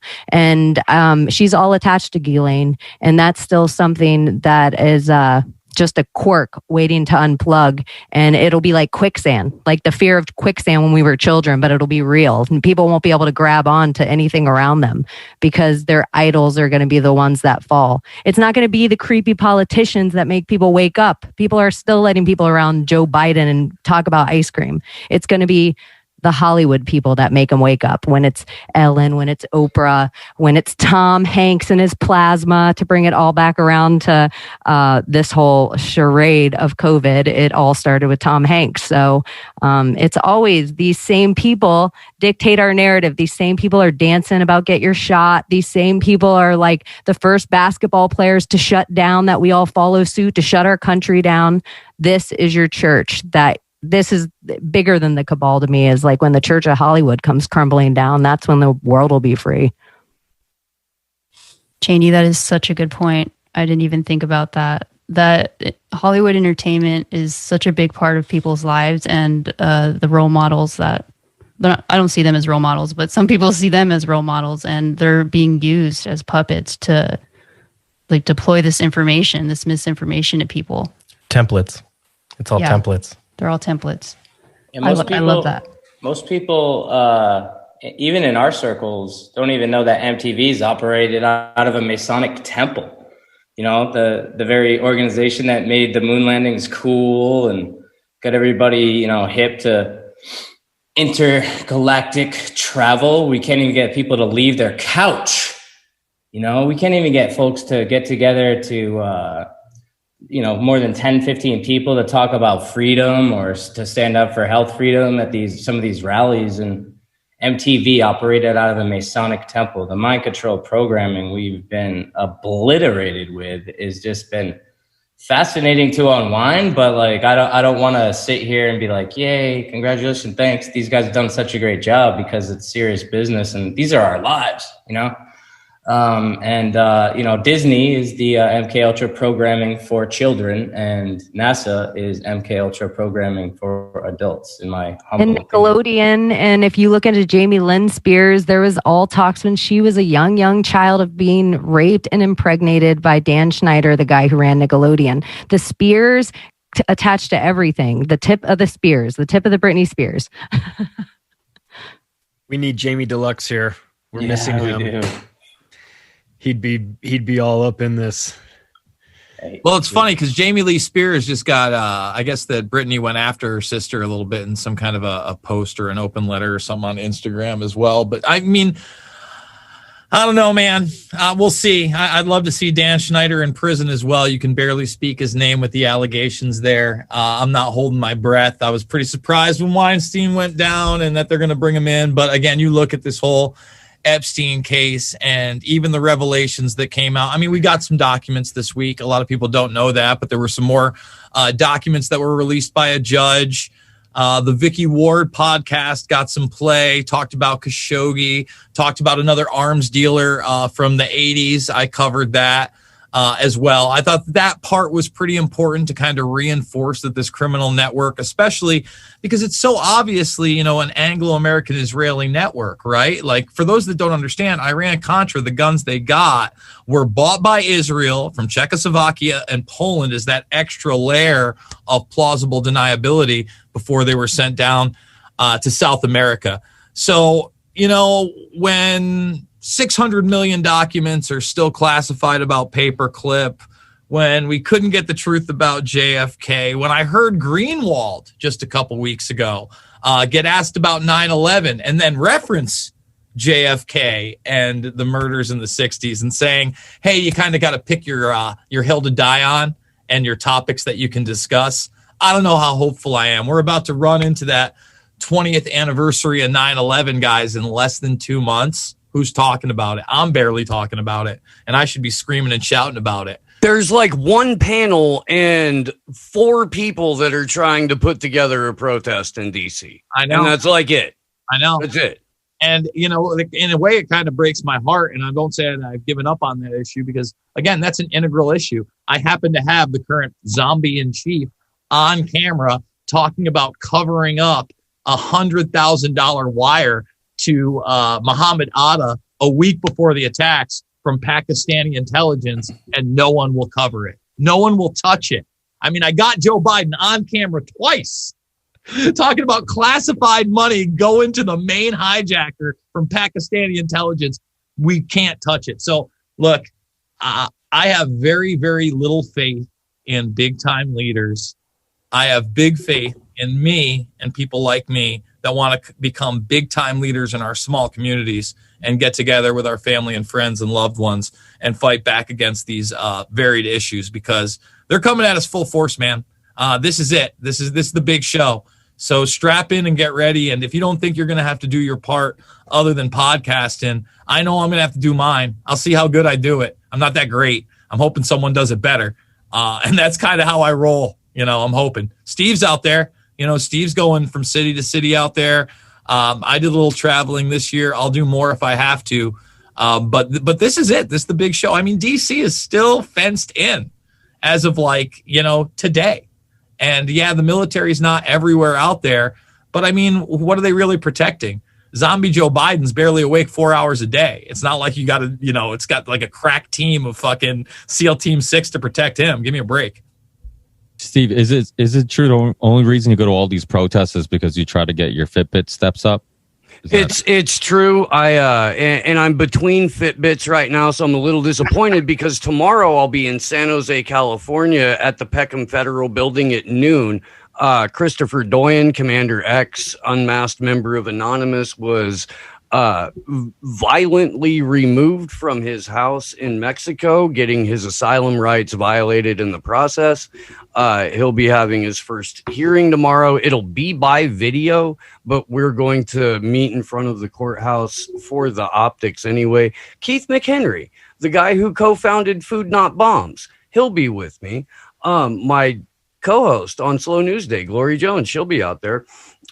Keith was called a domestic terrorist before it was cool. Food Not Bombs, an organization that feeds homeless people, was classified as a domestic terrorist organization in 1989. This dude has been legitimately unemployable by federal mandate since 2001. He was fired from his job because his social security number bounced back as like, oh, this person is not allowed to be on anything with the payroll ever. Now, if that's not like life goals, folks, I'm not sure what is. I mean, it just sounds amazing. And I'll be back in Denver in August. August 20th and 21st. I'll be in Denver, Colorado. And I'll let you guys know more about that as it gets closer. Well, Steve, you being out on the scene and seeing what happened in Europe, a couple countries that all of a sudden overnight, like talked about mandating vaccines for first responders or people in the medical field, and then seeing the protests overnight, people coming out in the streets. I mean, that stuff is important. And just like during the lockdown, they were suppressing videos of people protesting and actually going out into the streets. They're doing that now because they don't want us to believe that there's many of us, and we're out there. There's a lot of people out there that are upset with what's going on. There's a lot of people out there who are suing governments. They're protesting. They're outspoken, and we're not alone. And that really is what gives me a little bit of hope, is the fact that I know there's many more of us than the media or the TV or the radio will tell us.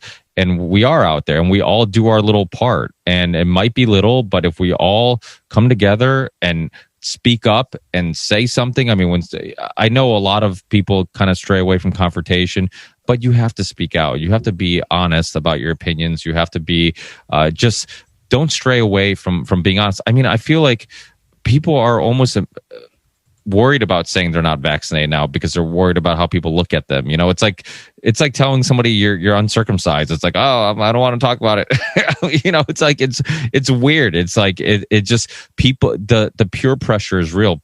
A lot of people just want to get along. They're unconfrontational, so I'll get the vaccine because everybody else is asking me about it, and I'm sick of people asking me, and that's why we have to speak out, because it's like this isn't one of those decisions that's not life changing. Like when the last Highwire episode, and I've seen a lot of these videos on Odyssey, BitChute, some of the other alternative platforms. Obviously, most of them are stripped off Google and YouTube.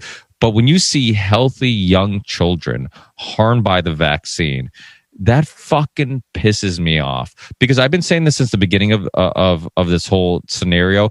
I keep telling people, I would talk to people, I'm like, listen, yes, there's if you believe that the virus is lethal or it can harm people, that's fine. But even according to the mainstream information, the virus harms most of the time old or unhealthy people. The vaccine can actually harm young, healthy people. So what should we be more worried about? A young, healthy person being harmed? You know, a person who has more than 99% chance of survival if they get the virus, or a old person who's 98 and passes away by the virus, and now we should lock down the world because old people are dying. It's like, well, old people have always died. You know, that's not new. But what really makes me mad is like when you see young, healthy people that had no reason to get the vaccine and their parents gave them the vaccine. And when you see the pain in their parents' face and in their voice when they tell these stories about, like, my child was, I was for the vaccine, I'm a pro-vaccine parent, our family's pro-vaccine, and then our young, healthy child is now harmed. Like when you see, like, what was it, Maddie, or one of the videos that were going around was the one with Maddie. She was in a wheelchair. I mean, how does that not break your fucking heart? And the fact that what are you protecting them from? You're protecting them from a virus that 99% of people will be okay. I mean, it's outrageous. It makes me so upset. And that's why this information, it's protecting them from this made up virus that Andy doesn't believe exists, which I'm open to that discussion. That's fine. But my point is, like, still, one thing that does exist is people being harmed from the vaccine. And that's real.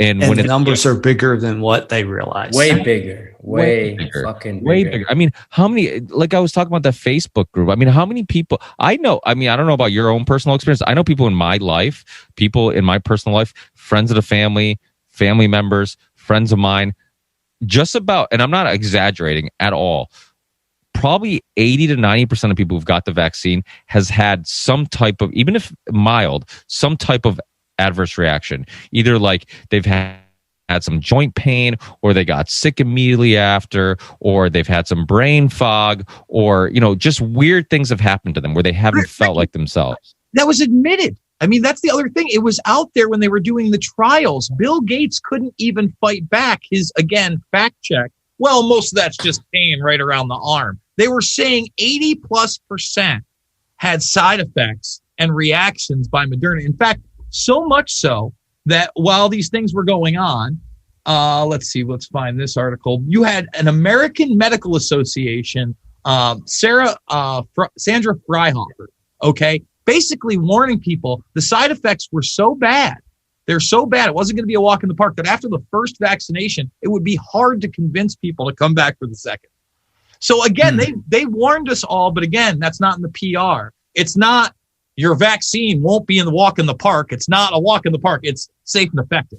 You know what I'm saying? Like, we're there. Me off about this is that the vaccine makers themselves haven't even had to market their product. Like it's celebrities. We talked about Hollywood. I mean, that's the thing. Those are the real influencers, like Hollywood, the celebrities, the athletes. I mean, I shared that article about the Moscow soccer team, one of the bigger Russian soccer teams, who just all refused to take the vaccine because they're like, we already have immunity. We've already all had, like, why do we? And it's making news that these people who already had the virus and have antibodies don't want to get the vaccine. Like, why is that news? That should be logic. That should be, I mean, the fact that, but this is how ridiculous this whole thing is. And we talk about upside down world and how like logic's completely thrown out the window. I mean, people keep regurgitating the fact that like, yeah, if you get the vaccine, you don't have to wear a mask, even though Pfizer, Moderna, nobody says that their vaccine stops spreading or you from getting the virus. And yet people are just regurgitating, well, I don't have to wear a mask. It's okay. You don't have to wear a mask if you get the vaccine. But even though it doesn't stop you from spreading it, so why wouldn't you have to wear a mask? Like, how are they even related? If the mask is to stop me from spreading it and I get a vaccine that doesn't stop me from spreading it, how the fuck does that make any sense? But this just shows how if you say something over and over again, you know, it's that propaganda, Joseph Goebbels, you say a lie enough times it becomes true. You just keep saying it. People just start repeating it and nobody even says, wait, let's pump the brakes. Is what we're saying even making any fucking sense? And it's not. And this is like how brainwashed, but this is why, like, you know, Chaney talked about Hollywood. Mel talked about Hollywood. I mean, it's so true. I mean, they have politics in Hollywood. They're no different. I mean, it's just ways of manipulation. It's all fiction. It's all theater, and it's ways of controlling the population. And you know, it's and in many cases, it's all subconscious, right? Everybody on this show knows who Edward Bernays is and understands how, you know, for many years they've understood that our decision making and our thinking is indirectly being influenced. You know, it's subconscious. I mean, that great Canadian documentary years ago, The Corporation, you know, really went into just the psychology and the science that goes into marketing and all the money and time that goes into indirectly getting you to want to buy something or eat something or whatever. I mean, so it's almost a unfair battle because most people are just like putting on the news at the end of the night after a long day of work and they're like, oh yeah, this must be true. It's on the news, you know, and it's your programming. Yeah. And yet you're constantly being programmed. You're being programmed by what you're hearing, what you're seeing, you know, everything around you. I mean, your social media feed. I mean, they understand that what you see on Twitter and Facebook and all this, I mean, it's affecting the way you look at the world. I mean, if you control the information, you control the people because we're only as good as the information we have access to. And real quick note on the whole, you know, pandemic of the unvaccinated talk, which is, you know, another propaganda thing they've been pushing. I just checked the numbers where I work in the hospital, and over the past month, we've had no more than, and I obviously think these numbers are too high. We've had no more than 15 positive COVID patients admitted to the hospital at any given time, and we have 500 to 600 beds. So even if you're saying 90% of those people were people that were unvaccinated, that's still, you're talking about like 10 people. So their argument actually works for them because they keep the actual numbers out of it.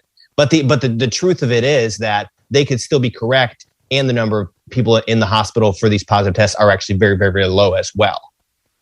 You know, so they're able to twist those words around. Okay, let's just be honest. Case is a ridiculous number to even be sharing in the first place. What the fuck is a case? Like, somebody tweeted this. It's the debt calculator or the population. You know, it's just a ticker number. Tick, tick, tick, tick, tick, tick, tick, tick, tick, tick, tick, tick. We have no idea what we're looking at. It just rides. And it could be duplicated because if if somebody had to get tested daily for work and they tested 5 days positive in a row, that's going to show up as 5 cases, not five unique patients. So the numbers become completely meaningless. And I've seen that here. And Kyle, they're only there to underscore the fear. That's all they're there for. Mm-hmm. It helps drive the narrative. And as long as they can continue to drive the narrative, they can continue to, get people suckered by this bullshit. Hey, Kyle, I have a question for you about this so-called Delta variant. The hospital you work at, are they testing for that? Do they have the capability to test for that? I don't know if they do currently, but they have been, spreading a lot of messages about you need to be cautious of it. But what they're really just saying is it's so dangerous that it only affects the unvaccinated people. That's the big push that you see at our hospital and everywhere else. It only affects the unvaccinated people and younger people. Okay, so they're trying to say virus. It's a very clever virus. It's only attacking the people who are, questioning this whole thing, which is pretty hilarious. So, and the best part is too, they put out a Q&A about it. And they said that, what we've been talking about before about, if you have the antibodies from actually having COVID, it doesn't count for the Delta variant. But guess what? If you get the vaccine, that actually does count for the Delta variant. It's like, how do you know something that was constructed in a lab months and months ago before this supposed thing, which I don't even believe, and a lot of us probably don't even believe is a real thing. How does that count against, your reaction to this variant, but the actual antibodies from the similar virus doesn't? It's all bullshit, and they fix it all to fit their narrative. Well, it counts because they had an 18-year-old TikToker on the podium at the White House press corps the other day, and she said so. So, duh, motherfucker. Obviously, you were talking about Hollywood, but it's even beyond that at this point. The propaganda, and to tie it into what you were talking about before that is targeted at children. The average 18-year-old doesn't want to be a famous TikToker. The average 10 to 14-year-old does. And when they have that person up on a podium, we should really be scared shitless. Shameless plug for The Corporation 2 is actually out right now. I haven't watched it yet, but that is a seminal documentary, and they recently have put out a sequel.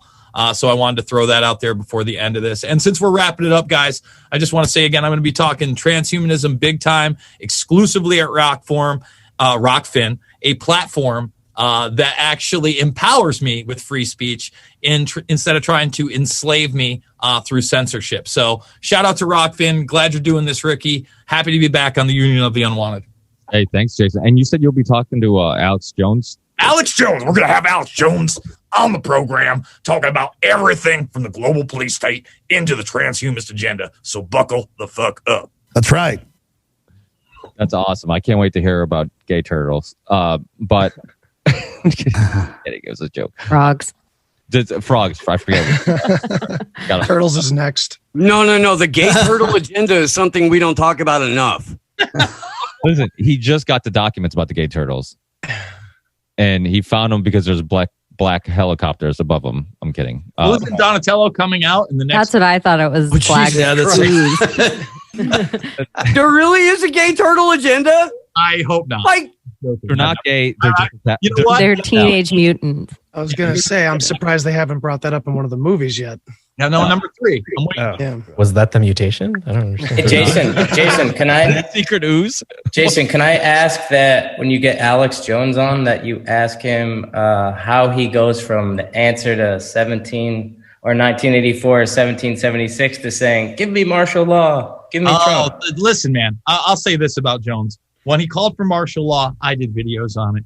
When he did the Sandy Hook deposition, I did videos on it. Obviously, it's been a long time since I worked for Alex Jones. For people that don't know, I'm the first person he ever gave a show to over a decade ago. I'm going to try to take this. What I like to do when I get Alex on, because we still have our disagreements. Fuck, man. We all know I'm not MAGA, all that stuff, is I try to hone him in from, all right, here's the big enchilada, into his fan base, seeing why he does get people to look at this information. So I'm really going to hammer home documents. I got a bunch of videos queued up of different transhumanist stuff. And I like to get Alex Jones to the point where we're not making dick jokes, where we're not talking about interdimensional demon creatures, Why listen? Why listen then? So you don't want the truth. Yeah. We all have our beliefs, and I'm certainly open to those types of conversations. But when I got Jones in my arena, I like to keep it as grounded and well documented as possible. Kind of what I did with Brian Callen on Tinfoil Hat. What is it? The Conspiracy Social Club, right? That was awesome. That was Brian Callen is the utmost of a skeptic about most issues. That's why he's there on the Conspiracy Social Club. They put me on with 9/11. I had him hooked in the first 15 minutes. We did almost 2 hours together. We did another follow-up of an hour plus that we would have kept going on. Is very friendly with me. Someone who was an utter skeptic. In a matter of 3 hours through the right presentation, I was able to open up new avenues. And that's what this is about. This is maybe about people not looking at everything, just like you can't dismiss everything Donald Trump says because Donald Trump says it. That doesn't mean you endorse everything he says. But the same must go for Alex Jones. So if the topic of martial law comes up, I would certainly bring that up because I don't think that we should declare that at any time. I still think, even with an election that I think was clearly stolen, the idea of physical military martial law or some type of a military coup d'etat is dangerous on so many damn levels, man. So many. Alex Jones, let's be honest, like he's done some bad in the community. He's done much more good. He's done. I mean, let's be honest. Those. I don't know if you guys have seen the Union of Unwanted shirts that Charlie was talking about with all the dates on the back of it. All the like 9/11, September 11th, all this stuff. Alex Jones was at every one of those dates. He was at the front lines. It's only funny for people who've seen the shirt. Sorry, guys. Well, I'm just listening. And the other thing is, obviously, even with my disagreements, I can't say the guy didn't produce several of my films that are still available for free for everyone. You know what I mean? I can't say that he didn't mentor me in a way that I'm on a microphone right now. I wouldn't necessarily be doing this without Alex. But at the same time, I'm not a cheerleader for the Republican Party.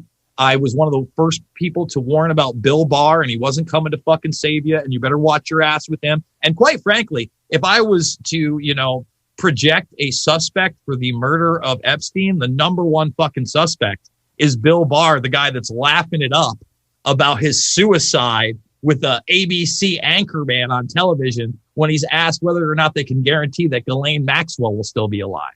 So look, we've seen a fraction of what's really been going on the last 40 plus years, even beyond that. I can tell you what I do see right now I don't like. And I believe that we can overcome. I believe in humanity. That's another reason I'm bringing Jones on, right?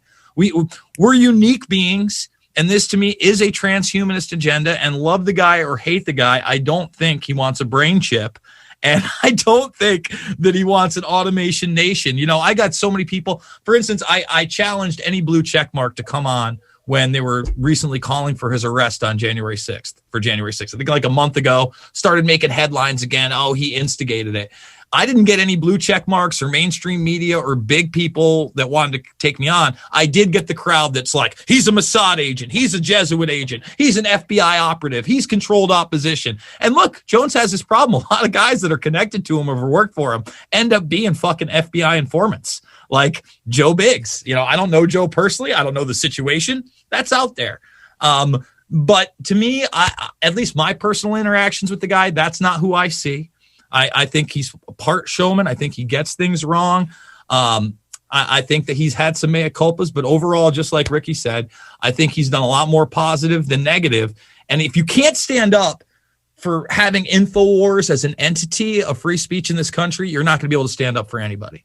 So as many disagreements as I may have with that entity, it's the one that has had a target on its back and does need to be amplified in the sense that if it goes down, everybody else is a fucking domino. And let's be honest, everybody, the left likes to call him a domestic terrorist now. But when I was exposed to Alex Jones, he was protesting Bush.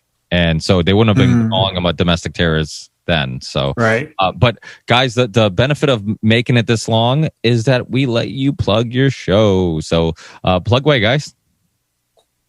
I'll jump in real quick because I got to get out of here. But it's the Deep Share. Find me anywhere you find these guys. Thanks so much for having me on. I appreciate it. And just to add in to kind of go off what Mel was saying before she left, just the idea that there's some good faction out there, some white hat group. I think we're looking at it. at least partly, Yeah. because we're the ones communicating all of it to anyone that will listen. And communication is always the first step on an individual level and a cultural level. So anyway, thanks for having me, guys. I really appreciate it. Thanks again for joining us. Well, I'm announcing first time public deplatformed. That's going to be my podcast. We should have our first pilot show out for private sharing by next week. And I want to add one little last thought. Let's stop looking at hopium as a negative thing. I think what we really are opposing is stand downium. In other words, anything that would cause us to stop acting. Hope's not bad. Standing down is bad. You know, let me just jump in quick, and I'll wrap it up with this. I think that standing up is the only way, right? I don't know if I've been on here since the Iowa moms were on, and I talked about that situation. But again, these mothers were going to their local school board meeting, trying to get masks off just in their own county in Iowa for the kids. And 2 days after their board meeting, where they were basically, one was not allowed to speak. They had moved the podium over so that you couldn't visually see them on the stream. They had all these obstacles. And again, 2 days later, they were next to Kim Reynolds, the governor, signing a bill that took the masks off of the kids statewide.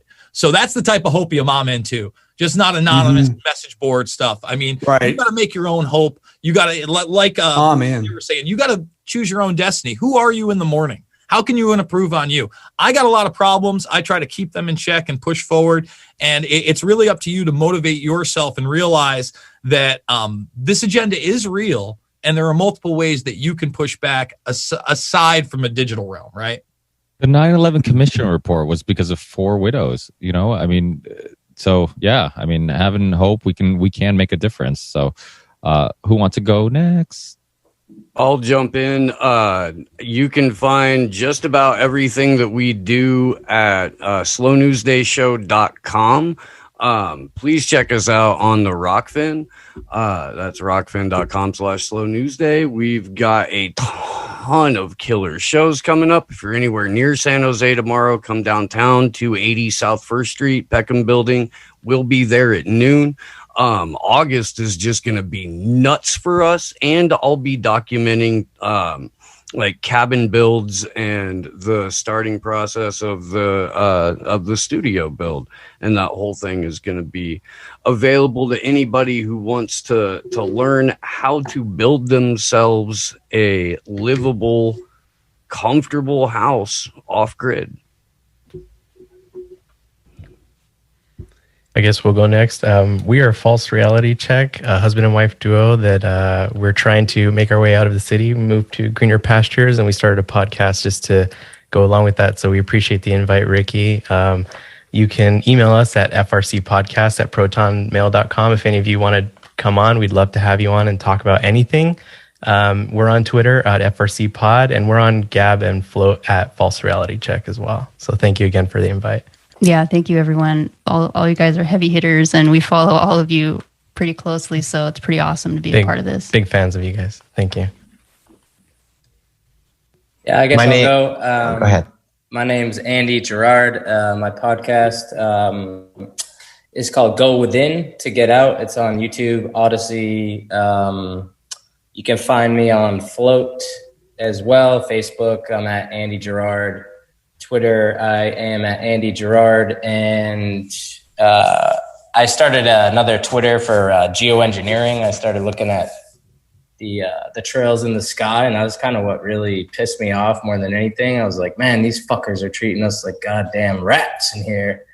And so I just kept an eye on the sky. So you can find some of that there at Geoengineering Watch Massachusetts. But really, I just started to talk about my experiences overcoming a bad heroin addiction and still being alive, thank God, gratefully. You know, I've lost so many friends and family being from Massachusetts and sort of the north central Mass, the epicenter of it all. And that's why I have such a distrust for big pharma as I call it, and try to explain to my family. You know, Mark was my family thinks I'm crazy. I think I probably floated with that name for my podcast because they just think I'm a total lunatic since I started talking about this stuff. But I love to talk about healing, connection, love, I think if we can get back grounded in love and compassion and just turn inward and ask those big questions, like what have I done to contribute to this world? Because we're all co-creators in this thing, and we put out evil in many ways and we don't even realize it, you know? So just take a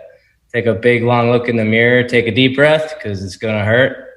But it's worth it, man. On the other side of that pain, that suffering, that trauma, that just fucking vile nature that this world brings us sometimes, there's so much beauty, pain, and calm on the other side. And it just opens up so many pathways when you can look at yourself a little bit and just be gentle and kind and spread love, spread information, and decentralize. I think freedomcells.org did a lot for me, connecting me with local farmers. So you'll hear a lot about addiction on my show, but I'm going to be working on some new stuff, taking on big pharma, kind of like in a road trip. So doing some investigations and just showing that we don't get informed consent when we go to, like, I like to go and act like I'm getting the vaccine. And when I do that, I'm like, yeah, I love vaccines. And, you know, I put on this little act, and it's so ridiculous how badly people are being manipulated. And I don't want to give up on these folks that are so fucking, you know, we call them brainwashed, misguided, misled, deceived. I don't want to give up on them. They're people I love, and it feels futile. I don't want to dump too much of my energy into it, but here I am, standing strong, beat a heroin addiction. There's so many of you out there that have had crazy lives, some crazier than me, but I like talking about it, and I'm honest, and I feel like there's great value in that out in the world. So, Ricky, thank you for getting me on. By the way, space is not a place, and the earth is flat. No, you're supposed to say the earth is flat as fuck. Yeah, flat as fuck. Kyle and Chaney. Go ahead, Kyle. Sure. So my name is Conspiracy Kyle. This is my first time on here. I really appreciate chatting with everybody. My podcast is called Conspiracy in the Force. I talk about conspiracies and Star Wars, but mostly kind of a combination between those two, because I found it's easier to compare the New World Order to the Empire than to Nazi Germany, because that is very polarizing and it turns people off right away. So using Star Wars as that metaphor for what's going on in our world, because it's very, very similar. You can find me on Instagram and Twitter at conspiracy_Kyle, and that's conspiracy with a K. Thanks, everybody. Thanks, Kyle. Awesome. My name's Chaney. I have a podcast called Project Chaney. I talk to a whole bunch of people about wherever they want to talk about, wherever we go, the reality we live in right now. And I just think everything matters. It matters if you're talking to your neighbors. It matters if you're talking digitally. It matters if you're making memes. It matters if you're out there with a bullhorn, because Epstein didn't kill himself, wouldn't be part of the pop culture if it wasn't for us. Where the reason 9/11 is an inside job wouldn't be part of the pop culture if it wasn't for us. Like the reason everybody immediately think Tom Hanks is creepy now is because of us. Like we are doing it. We are doing the work, and it all matters. So I see on a lot of these shows, you know, sometimes, you know, I feel like people put down people because everybody has to do more. Everybody has to do something local, or everybody podcasting's not enough, or making a meme's not enough, or making a tweet's not enough. It all matters. It's all mattered up until this point. So I think we need to stop projecting on what everybody else needs to do. And if you find the time to do that thing, do that thing. We're doing it. We're here. And all the Monsanto, all the vaccines, every single black screen in front of us was all Shakespearean play put there to brainwash us. And we're still powerful enough to be woke right now. So it all matters. So keep up the good fight and keep holding lines. Right on. Awesome. Of course, I'm Ricky Varandas, Ripple Effect Podcast, co-host with my three brothers from different mothers, Charlie, Mike, and Sam. You can get Ripple Effect Podcast anywhere, and of course, the Union of Unwanted anywhere. And you can find Macroaggressions on Iconic, Rockfin, Odyssey, and probably not on YouTube for long, because I now have 2 strikes for talking about the weather with Matt Landman. So, you know, and I got struck down for violence, of course. Oh. So, and you can check out my website, theoctopusofglobalcontrol.com, and find everything about me there. And for me, just go to obdmpod.com. Yes. And by the way, OBDM, you're not streaming on YouTube if people are looking for it. We got struck down by lightning. He'll be on Pornhub every Monday and what? Right, Pornhub? No, I can't even get on there. I can't even get on. No. If you get a strike on Pornhub, that's pretty impressive, I would say. Yeah. I wouldn't want, but I'll take your word for it. But hey, thanks everyone. We're winding things down, and we'll list everyone's podcast and links in the description of this video and podcast only, audio only. So take care, everyone. Thanks, guys. Have a great night. Thanks for joining us again. Later, guys.